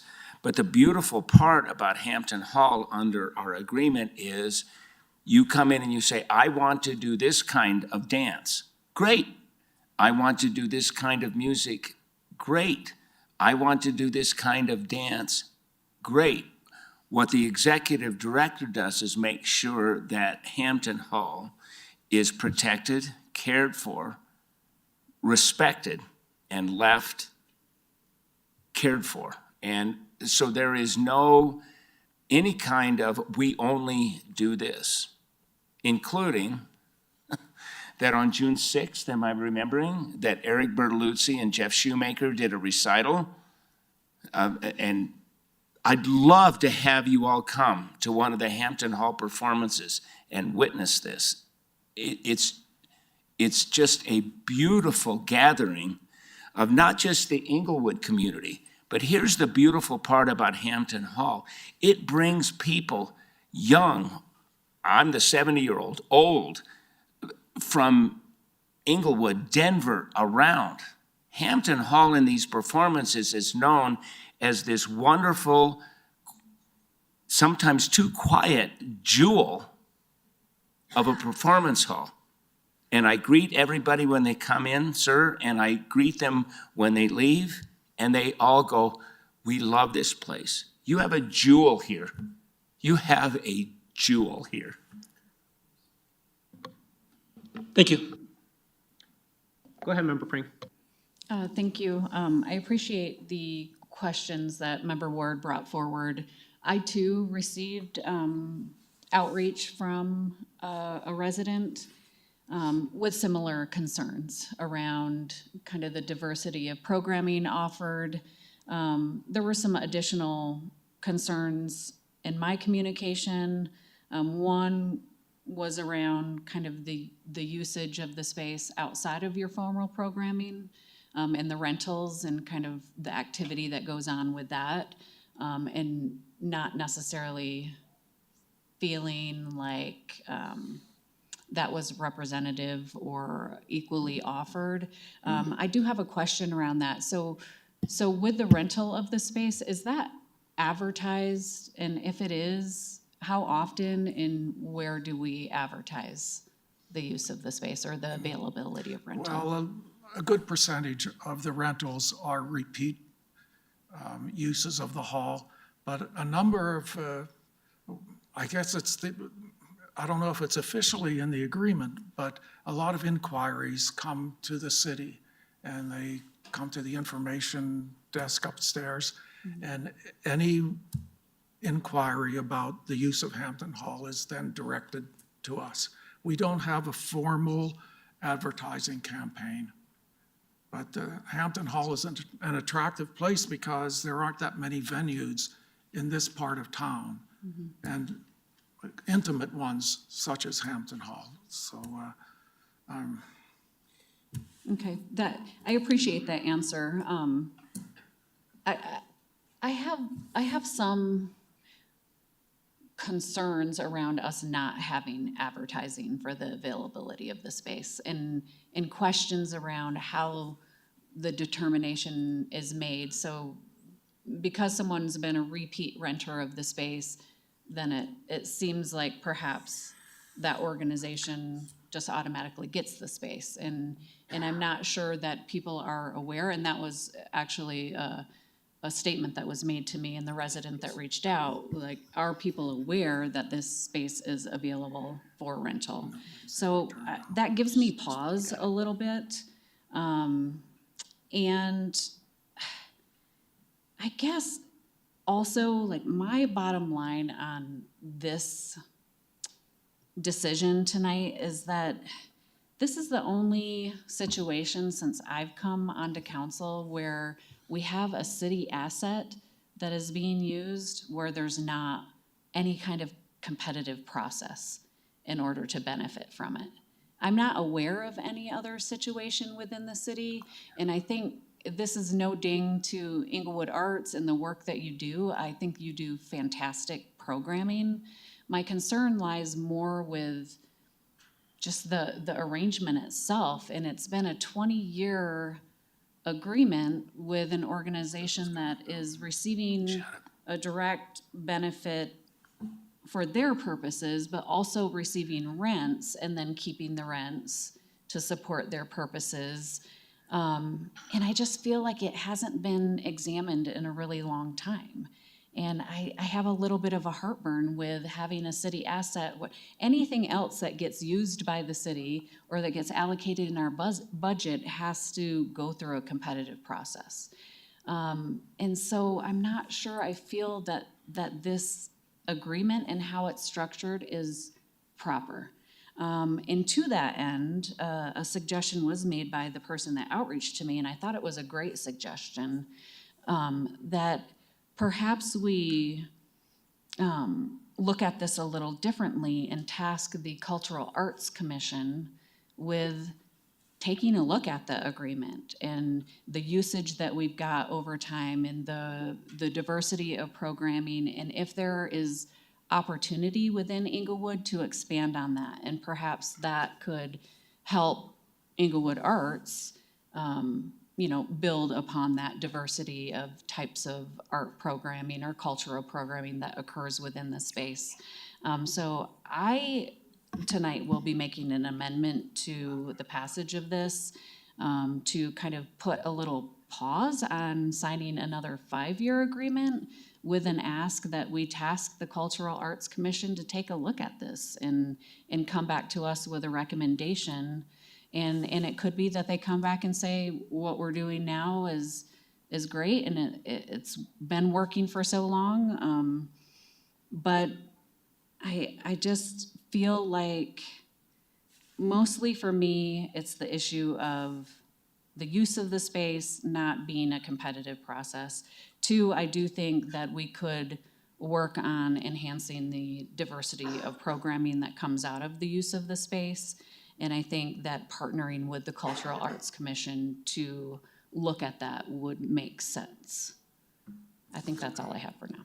Thank you, Member Prang. Mr. Shoemaker, do you want to Thank you. respond?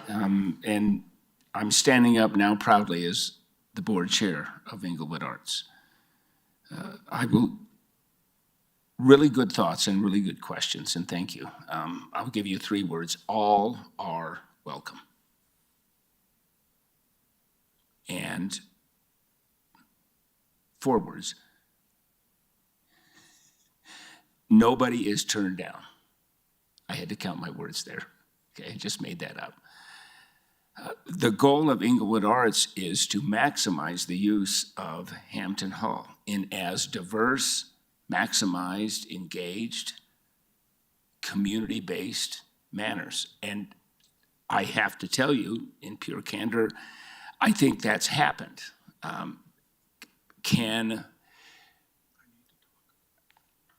additional opportunities happen? Of course they can.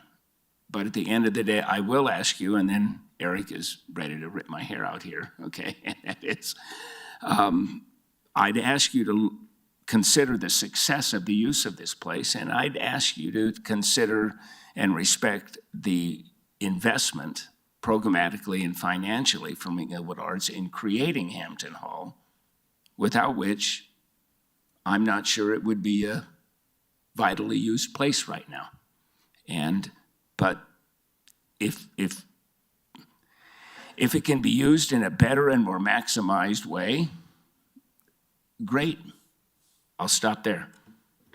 Thank you very much, Mr. Shoemaker. I'd like to say Yes, go ahead, Mr. something Bertolucci. else. As a matter of fact, Hampton Hall exists because of the Cultural Arts Commission, because I chaired it for 10 years.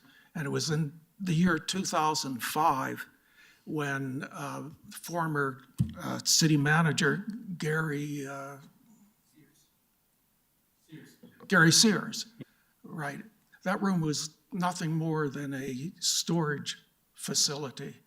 And former mayor and one of my best friends, Olga Wallison, and I used to walk through that storage area to exit the building. At one time we were in there and I said to Olga, nothing's happening in this room.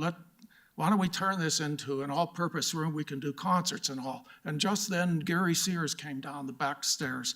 We mentioned it to him and he said, well, I think that's a good idea. We'll bring it up. Well, within a half a year, it happened. And Englewood Arts, even in we weren't even 10 years old at that time, we came up with $83,000 to help finance that. So it was never a gift to us. We were there every step of the way. We helped design it, acoustically. We helped buy equipment for that room.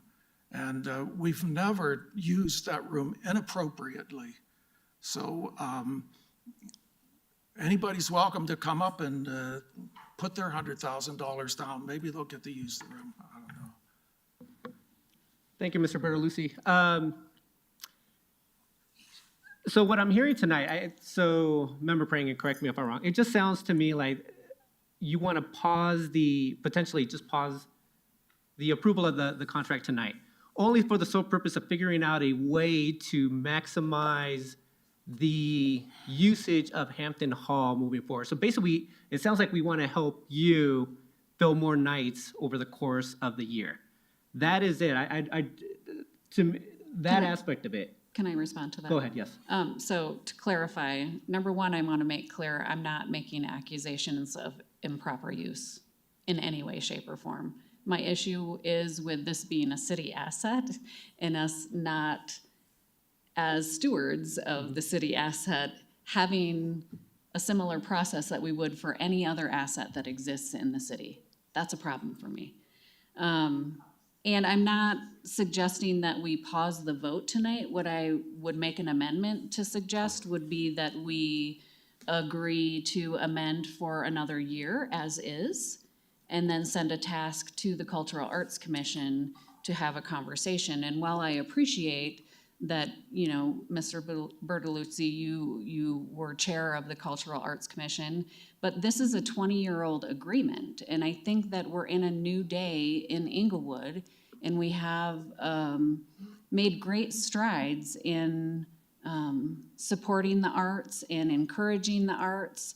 And I think that having a fresh conversation is warranted. And the intent is to maximize use of the space and to make sure that we're doing it properly as a governing body. So that's what I would be suggesting for an amendment, would be to change the term and approve for a year while we task the Cultural Arts Commission to come back to us with recommendations on the use of the space. Thank you, Member Prang. Is that an amendment? So there's no motion on the table at this point. Go ahead, Member Ward. I think I like where Member Prang is going, but I might make one suggestion, which would be, for the sake of stability of the organization for future planning, I think a year is a pretty short amount of time. So my suggestion would be what we did last time, and instead of 5 years, we make it 2 years. And that gives the organization time to plan for contingencies if the need arises. It honors what they've done to date, and allows the city to determine over the course of the next year if we need to enact an exit plan, what that exit plan would look like, and it gives a year to execute it. So we have a longer runway, and we don't have to make snap decisions. Thank you, Member Ward. Can I respond to that? Yes, go ahead, Member Prang. I'd be very amenable to that. I think that that's fair. I just don't want to wait 5 years to have the conversation. Sorry, Mr. Shoemaker, Mr. Bertolucci, the light's still on. Was there anything else that you had to add or no? We're fine with that. Okay, thank you, Mr. Bertolucci. Well, let's first get a motion on the table for, where are we at on this? On 9C1. I move to approve 9C1. Thank you, Mayor Pro Tem. Could I get a second? I'll second that. Thank you, Member Ward. And Member Prank, do you want to make the amendment? Yes, I'd like to amend the motion to change the term of the contract to 2 years. Do I include in the amendment, the suggestion of tasking to allow time to task the Cultural Arts Commission with an examination of the usage of the space and a recommendation that comes back to council prior to approving the next contract? Thank you, Member Prang. Could I get a second? Second. Thank you, Mayor Pro Tem. All right, any further comments? Go ahead, Member Russell. So the question that I have is, I'm okay with this motion, but what if we end up not, if we don't feel the Cultural Arts Commission comes back? I mean, would that tie our options to not looking at some other option as well? Well, go ahead, Member Prang, if you want to start first.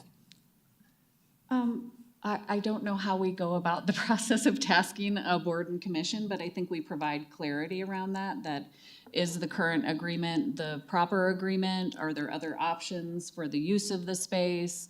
I think we get really clear on what we're asking the Cultural Arts Commission to look at, because the intent of the use of the space is to have art performances, et cetera. And so I feel like they'd be the experts that we could task with that. Thank you, I appreciate that.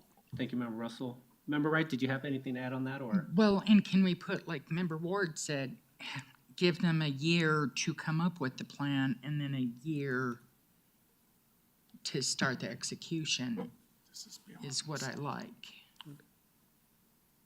Thank you. Deputy City Manager, do you have something to add? Yeah, I just had a couple of quick things to add. First, just in terms of advertising, if that's something you want us to collaborate more with Englewood Arts, and we certainly can. There is an arts page on our website that does list Hampton Hall as a venue, and it has kind of a description of the partnership, but we're happy to enhance that or add anything you'd like us to add to that. I just also wanted to point out, too, that there is a provision in the amendment for annual performance reviews that would happen on February 15th of each year for the preceding year. So we certainly could use that. And so basically it says, and it's pretty broad right now, but it says that the city can assess and evaluate eArt's compliance with all contractual terms of performance standards. So there's a couple things we could do there. We could work with CAC on kind of making recommendations to you about what those performance standards should be. We could then bring them back to you. And then if you're amenable, we could add them into the contract as performance standards. That would be one option. If we're starting now, we could potentially have something in a year if that's what you would like. But I think the way it would probably work is, as you're probably aware, that the oversight of the CAC is now assigned to the communications department. So if council does move in this direction, I would then, Christina Underhill and I would meet with staff from that department, and we would basically take your direction and develop a strategy to ask them to basically, review the programming and work of Englewood Arts. But we certainly would potentially either want a study session back with you or some kind of communication to make sure that the way that we're designing that fits with your ask. Go ahead, Member. Actually, that's not exactly how I heard how you characterized it, is looking at other options in addition to just looking at what we have and working with what we have now. I think the conversation with the Cultural Arts Commission should consider all of that, and along the way, until we get that recommendation, resourcing to what Deputy City Manager referenced in the contract to be able to manage any concerns that may come up along the way. Thank you. Any other members of council? No. Actually, I'll chime in. So I'm actually going to vote against the amendment. And I appreciate the conversation from members of council about bringing this up. I think for me specifically, I think a lot of it centers on just what the future of the city center holds, right? So we've been having the conversations of redevelopment. I know part of the reasons why, not the complete reason, but part of the reason why I have been voting in favor of these 5-year agreements is just the fact that there's an unknown about what the future of the city center is going to be. The other aspect of it is just the partnership with Englewood Arts over the years. I've been very happy with it from what I've received from members of, well, obviously from you and then relayed through city staff. So for me personally, I completely understand why members of council want to go down this route, and I do somewhat agree with it as well. But at least from my perspective tonight, I'm going to vote no, but I will see to the, obviously the majority of council if they decide to go down this route. But Mayor Pro Tem. I'll just add my comments before you vote on the amendment that I'm supportive of this amendment, but as supporting it as a big fan of Englewood Arts and what you guys are doing, I think the potential for redevelopment plays a lot into this, and what I hope for the future of Englewood is more than more music, not less. I'd love to see the Englewood Arts program continue and expand, and possibly bring in other things as well. So I see this as a critical juncture kind of in the future of the city, and hope that we get more out of it. So, but very much value what you guys have done and will continue to do for Englewood. I think Mayor Pro Tem said it better than I did, but any other members of council? Seeing now we do have a second, so can we please vote on the amendment to change to 2 years and to allow CAC to do the analysis? Go ahead. Mayor Pro Tem Anderson. Aye. Member Prang. Aye. Member Russell. Aye. Member Ward. Aye. Member Wright. Aye. Mayor Sierra. Nay. Let the record show 5 ayes and 1 nay. Thank you very much, members of council. Mr. Betterlucci and Mr. Shoemaker. Oh, yes, that's right. We haven't, yeah. And now the motion as amended. Any further comments on that? Seeing none, can we please vote on the motion as amended? All right. Mayor Pro Tem Anderson. Aye. Member Prang. Aye. Member Russell. Aye. Member Ward. Aye. Member Wright. Aye. Mayor Sierra. Aye. Let the record show 6 ayes. Thank you so much. And Mr. Betterlucci and Mr. Shoemaker, thank you very much for coming out tonight. We look forward to continuing this partnership, and we'll be speaking again soon. So thank you so much. Thank you so very much. Thank you very much, gentlemen. Me too. He just turned my mic off. Thank you. Thank you very much, Mr. Shoemaker. Have a good evening. All right, there are no public hearing items for tonight. We're moving on to 11A1. This is the Municipal Code Cleanup, updates to Title I. We have City Attorney Tamara Niles.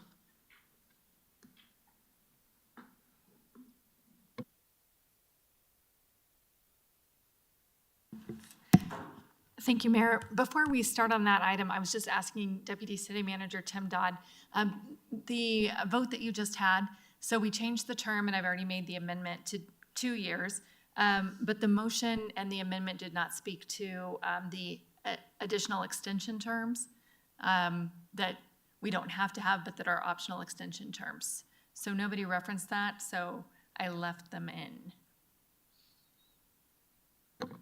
Thank you, City Attorney Niles. We may have to dig a little bit deeper into finding out what that exactly means. So we may do that at some point, so. Well, so Go ahead. that's how I understood that you just had approved the agreement to state, and this is how I revised it, the term of this agreement shall be extended for 2 years and shall expire on the final day of December 2027, during which the city and/or city board will study the use of Hampton Hall and propose any additional or alternative uses of the space. So that's how I understood the amendment. Correct. But then the contract says after that, this agreement shall be extended for 5 additional 1-year terms unless either party notifies the other in writing of its intent not to renew. And that So- technically, to me, would be we have until 2027 to either extend it out till 2030. I think within 2027, we are going to make a decision on what the direction is for the rest of the contract. So the way it's written, you would have to notify E-Arts by November 1, 2027, that you don't want to renew. Correct.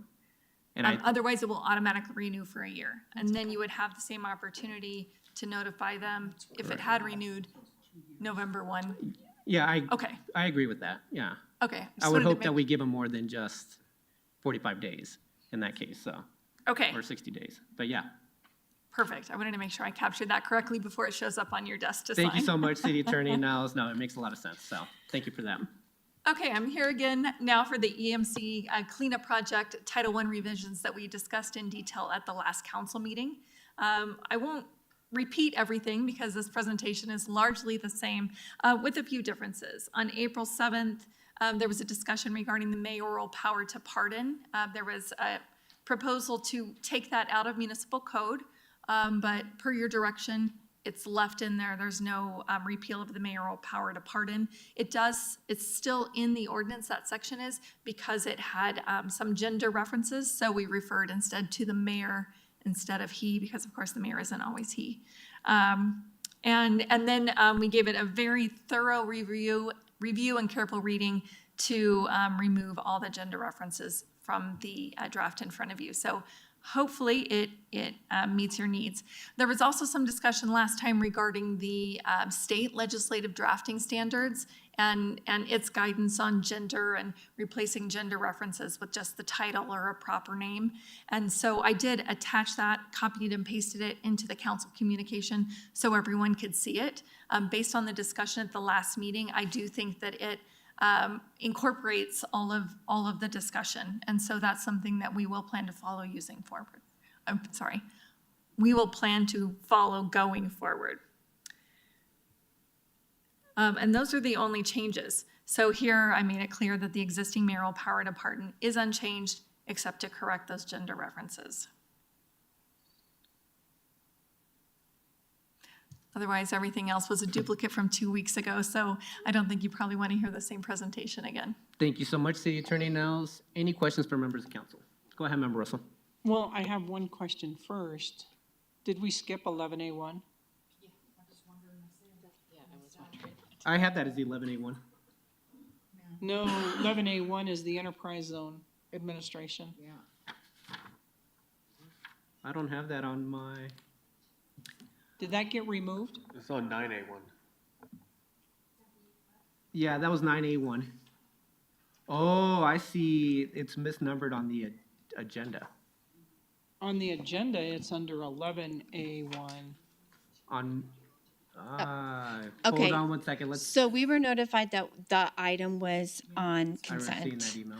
And so that got moved up to consent. It was supposed to be on consent, but I think your printed agenda did not have. That is a little bit Is that frustrating correct, Jackie? because I did not know that it was on. I mean, I probably would have voted to approve that, but our agenda says it is 11A1. Yeah, even the printed ones. Yeah. Hold on one second. So, so just for members of the public, we happen to have a little bit of confusion in terms of the numbering of where we're at. So actually, I do see it on my printed copy. While we are discussing 11A1, it does differ from what we were given on Thursday. And I believe if I look at this item online, 11A1 will probably read 11A2, and it does. So I'm sorry, go ahead, Jackie. We noticed on Friday that item, the enterprise, I believe it was the grant, was supposed to be on consent. We sent an email out to all council and staff and put new, I don't think you and Member Wright got a new agenda. So it was fixed on Friday morning, and we did notify council. Because it was supposed to be during the mayor-manager meeting, that was supposed to be on consent. It did not get put on consent. We noticed it on Friday morning. Thank you so much, Deputy City Clerk. So, actually, I'll just ask members of council, are there questions that still need to be answered about the enterprise zone? What was originally answered, or what tonight we voted on as 9A1? Point of order. Yeah. I think we should reconsider it. If there was confusion, like whether there's questions or not, we should bring it back up because that means some council members voted on something that they didn't understand they were voting on. Correct, yeah. And that's kind of where my question was going was, if there's still unanswered questions that we want to discuss, even though Mr. Hollingsworth is gone for the evening, are there items that we want to discuss tonight prior to potentially reconsider that item? Go ahead, Member Russell. I don't necessarily have any questions, and I didn't mean to interrupt your presentation. I do have questions about that. But I don't have any questions. I do think that we should take a vote again, but I mean, other council members may have questions, so. Go ahead, Mayor Pro Tem. Can we just make a motion to reconsider now? Well, I would suggest, because you already called the Council Bill 16 for the Municipal Code Cleanup, Title Let's do 1, this one first and then come and back to then it. go back to that one, yeah. I agree with that. So let's continue on with the Municipal Code Cleanup, updates to Title 1. So, City Attorney Niles, you gave the presentation. I am now opening up to questions from members of council. Go ahead, Member Russell. I do have a question, and this would be in the ordinance itself, and it's under, the presiding officer on 1-5-2-5, paragraph B, and this, it says the presiding officer shall preserve strict order and decorum at all regular and special meetings of the council. The mayor shall, and this is new, ensure compliance with city council's adopted rules and procedures. Then this was deleted. State every question coming before the council, announce the decision of the council on all subjects, and decide all questions of order, subject, however, to an appeal of the council, in which the event a majority vote of the council present and voting shall govern and conclusively determine such questions of order.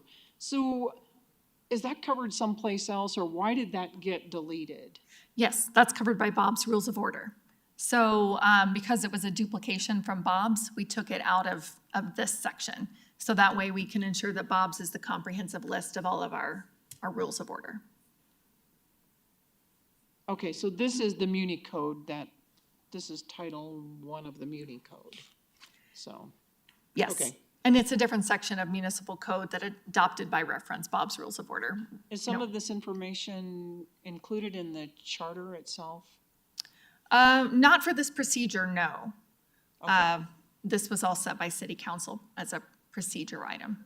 Okay, thank you. Any further questions on CB 16? All right, seeing none, can I get a motion to approve CB 16? So moved. Thank you, Mayor Pro Tem. Could I get a second? Second. Thank you, Member Prang. Any further comments? Seeing none, can we please vote? Mayor Pro Tem Anderson. Aye. Member Prang. Aye. Member Russell. Aye. Member Ward. Aye. Member Wright. Aye. Mayor Sierra. Aye. Let the record show 6 ayes. Thank you very much, City Attorney Niles, for your work on this.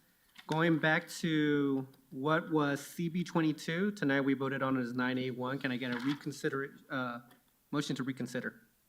I move to reconsider CB 22.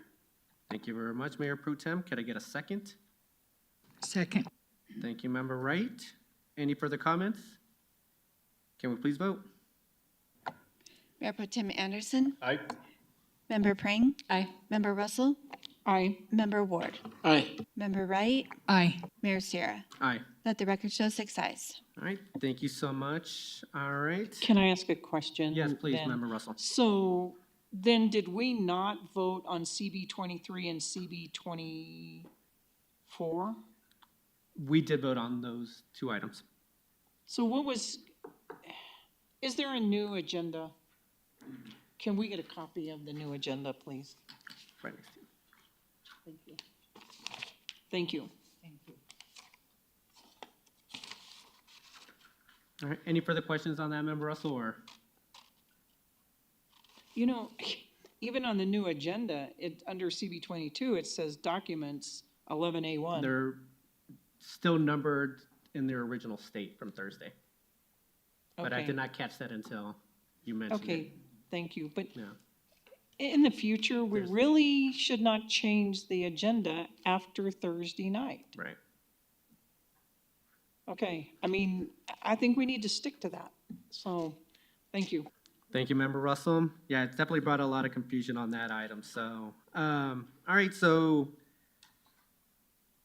regarding CB 22, we don't have Economic Development Manager Darren Holmesworth here tonight, but are there any questions for members of council?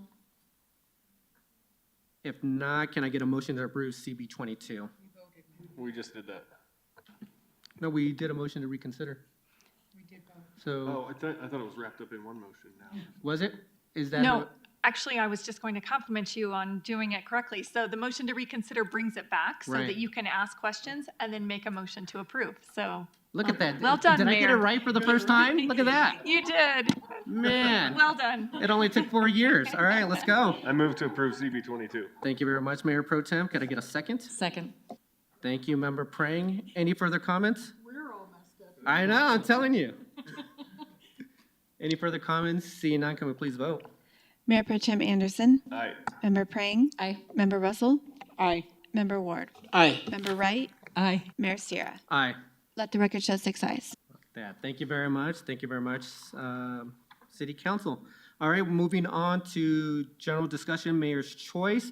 All right, everyone, I just have a couple of things tonight. So I think some members of council may have, I think Mayor Pro Tem, you were on this email, Member Nunenkamp was on this email, but we received, well, I've been receiving comments. We received an email from a citizen about the hardships that some of the businesses are facing on, specifically the email was about Logan and Hampton, just because of the utility work that's being done on that area. I have been having conversations with the city manager over the past few weeks about it, just because I've been speaking to some of the business prior to. They let me know, obviously, their business is down. Their business is down about 40% just because there's no through, at least from one business owner, he told me his business is down 40%, but because you can't get through on Logan, people have stopped going, visiting their places of business. Anyway, I'm gonna ask members of council if we, as a council, would be willing to look at some hardship grants or something that we may be able to provide those members of businesses while the utility work continues. The reason why I want to continue looking at this is that even though the utility work is supposed to be done by the end of the month, I don't think Public Works is here tonight. It's supposed to be done tonight, but it's only going to move west, I believe. And so there's going to be other businesses that are going to be affected by that utility work. Plus, Complete Streets is going to start sometime at the end of this year. So potentially there may be disruptions to their businesses during that construction work. So all I'm asking tonight is if council would be willing for staff to look at repurposing community development grants, something in order to, help out the businesses that are being affected by some of the work that's being done on Hampton. So I'm just asking yes, no, if there's any questions regarding this. Go ahead, Member Russell.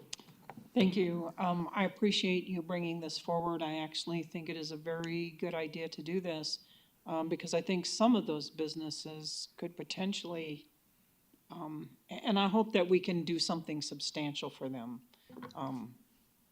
because I think we took a big bite out of that and we didn't think about it. And I suppose maybe if there was a way to keep Logan open longer, it wouldn't have impacted this. But yes, I do agree that we need to do something. Thank you very much, Member Russell. Member Wright, anything to add? Oh, I agree 100% as someone that's down there more often than I want to be right now. I agree. The traffic's terrible. Businesses that I drive by currently, their parking lots are empty, and I feel really hard for the employees and the business owners. So anything we could do to help them would be fantastic. Thank you so much. Any disagreements from members of council on that item? All right, thank you very much. So hopefully we can get something pretty quickly on this because yes, they're being financially impacted now. The second item I wanted to bring up was something, I guess it's kind of in the same vein, but I think everyone's familiar or some may have shown up for the ribbon cutting, but God Save the Cream moved into basically Floyd and Washington, I want to say. But anyway, the way that is currently zoned, it's been an issue for many years. I've been hearing from the residents that live in that area that businesses can't sustainably stay in that spot. And the reason why is that it's actually part of a residential zone district. And so they're limited to acting as a grocer. So God Save the Cream is a ice cream shop, but they can only sell their ice cream out of containers. So it's not a typical get a scoop of ice cream on a cone or get a shake. They can't even serve water. They are limited by the zoning. So I have been asking, I asked the city manager, and city manager asked me to see if there's consensus on this. But for, if city council would be okay with staff looking into non-conforming uses that would allow them to act as a true ice cream shop, that we potentially can go through the planning and zoning process. So it would have to be like a Title 16 change, but it would be for, the reason why he's asking, or why we need a majority of council to agree is that there's about 15 or 20 other potential sites across the city that may have similar type of zoning restrictions. So I am just looking at this in terms of just how do we provide these type of businesses the ability to do a little bit more. For me personally, it's been a problem for about 4 or 5 years since I've been on council that I've been made aware of this.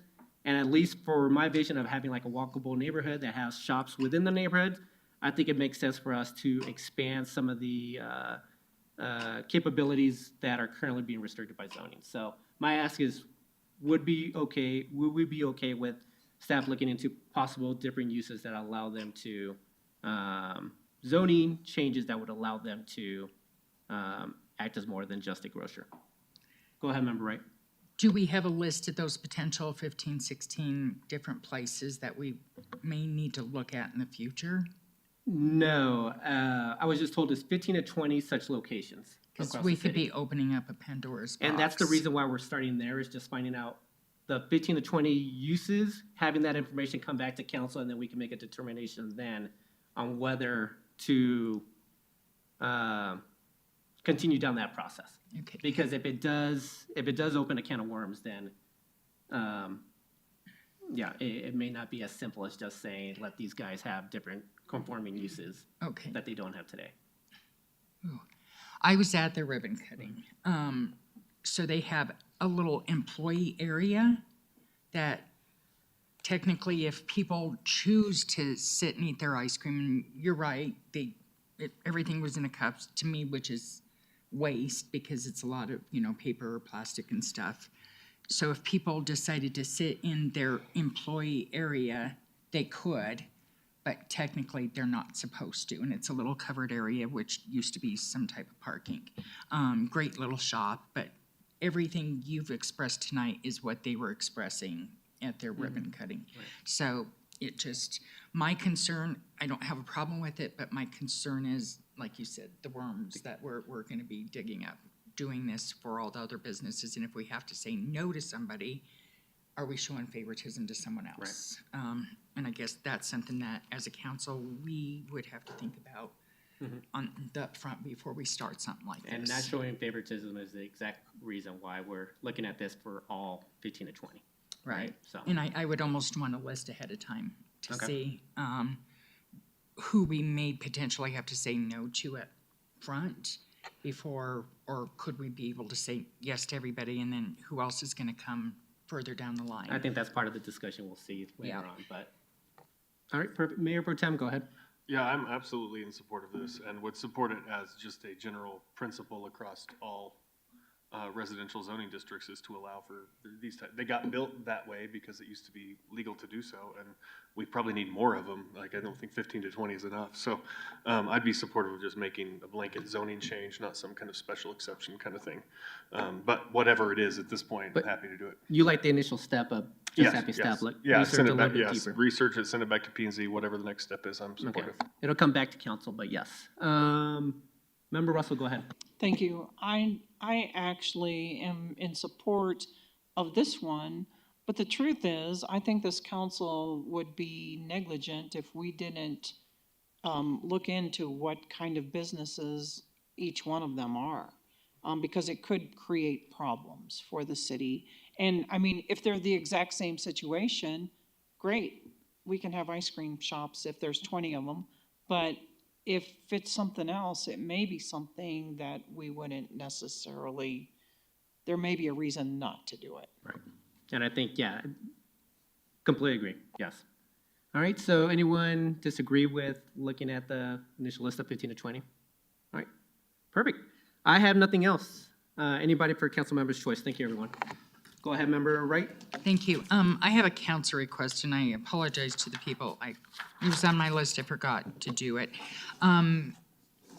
Can we find out the former eye clinic, yes, that had the meth in it.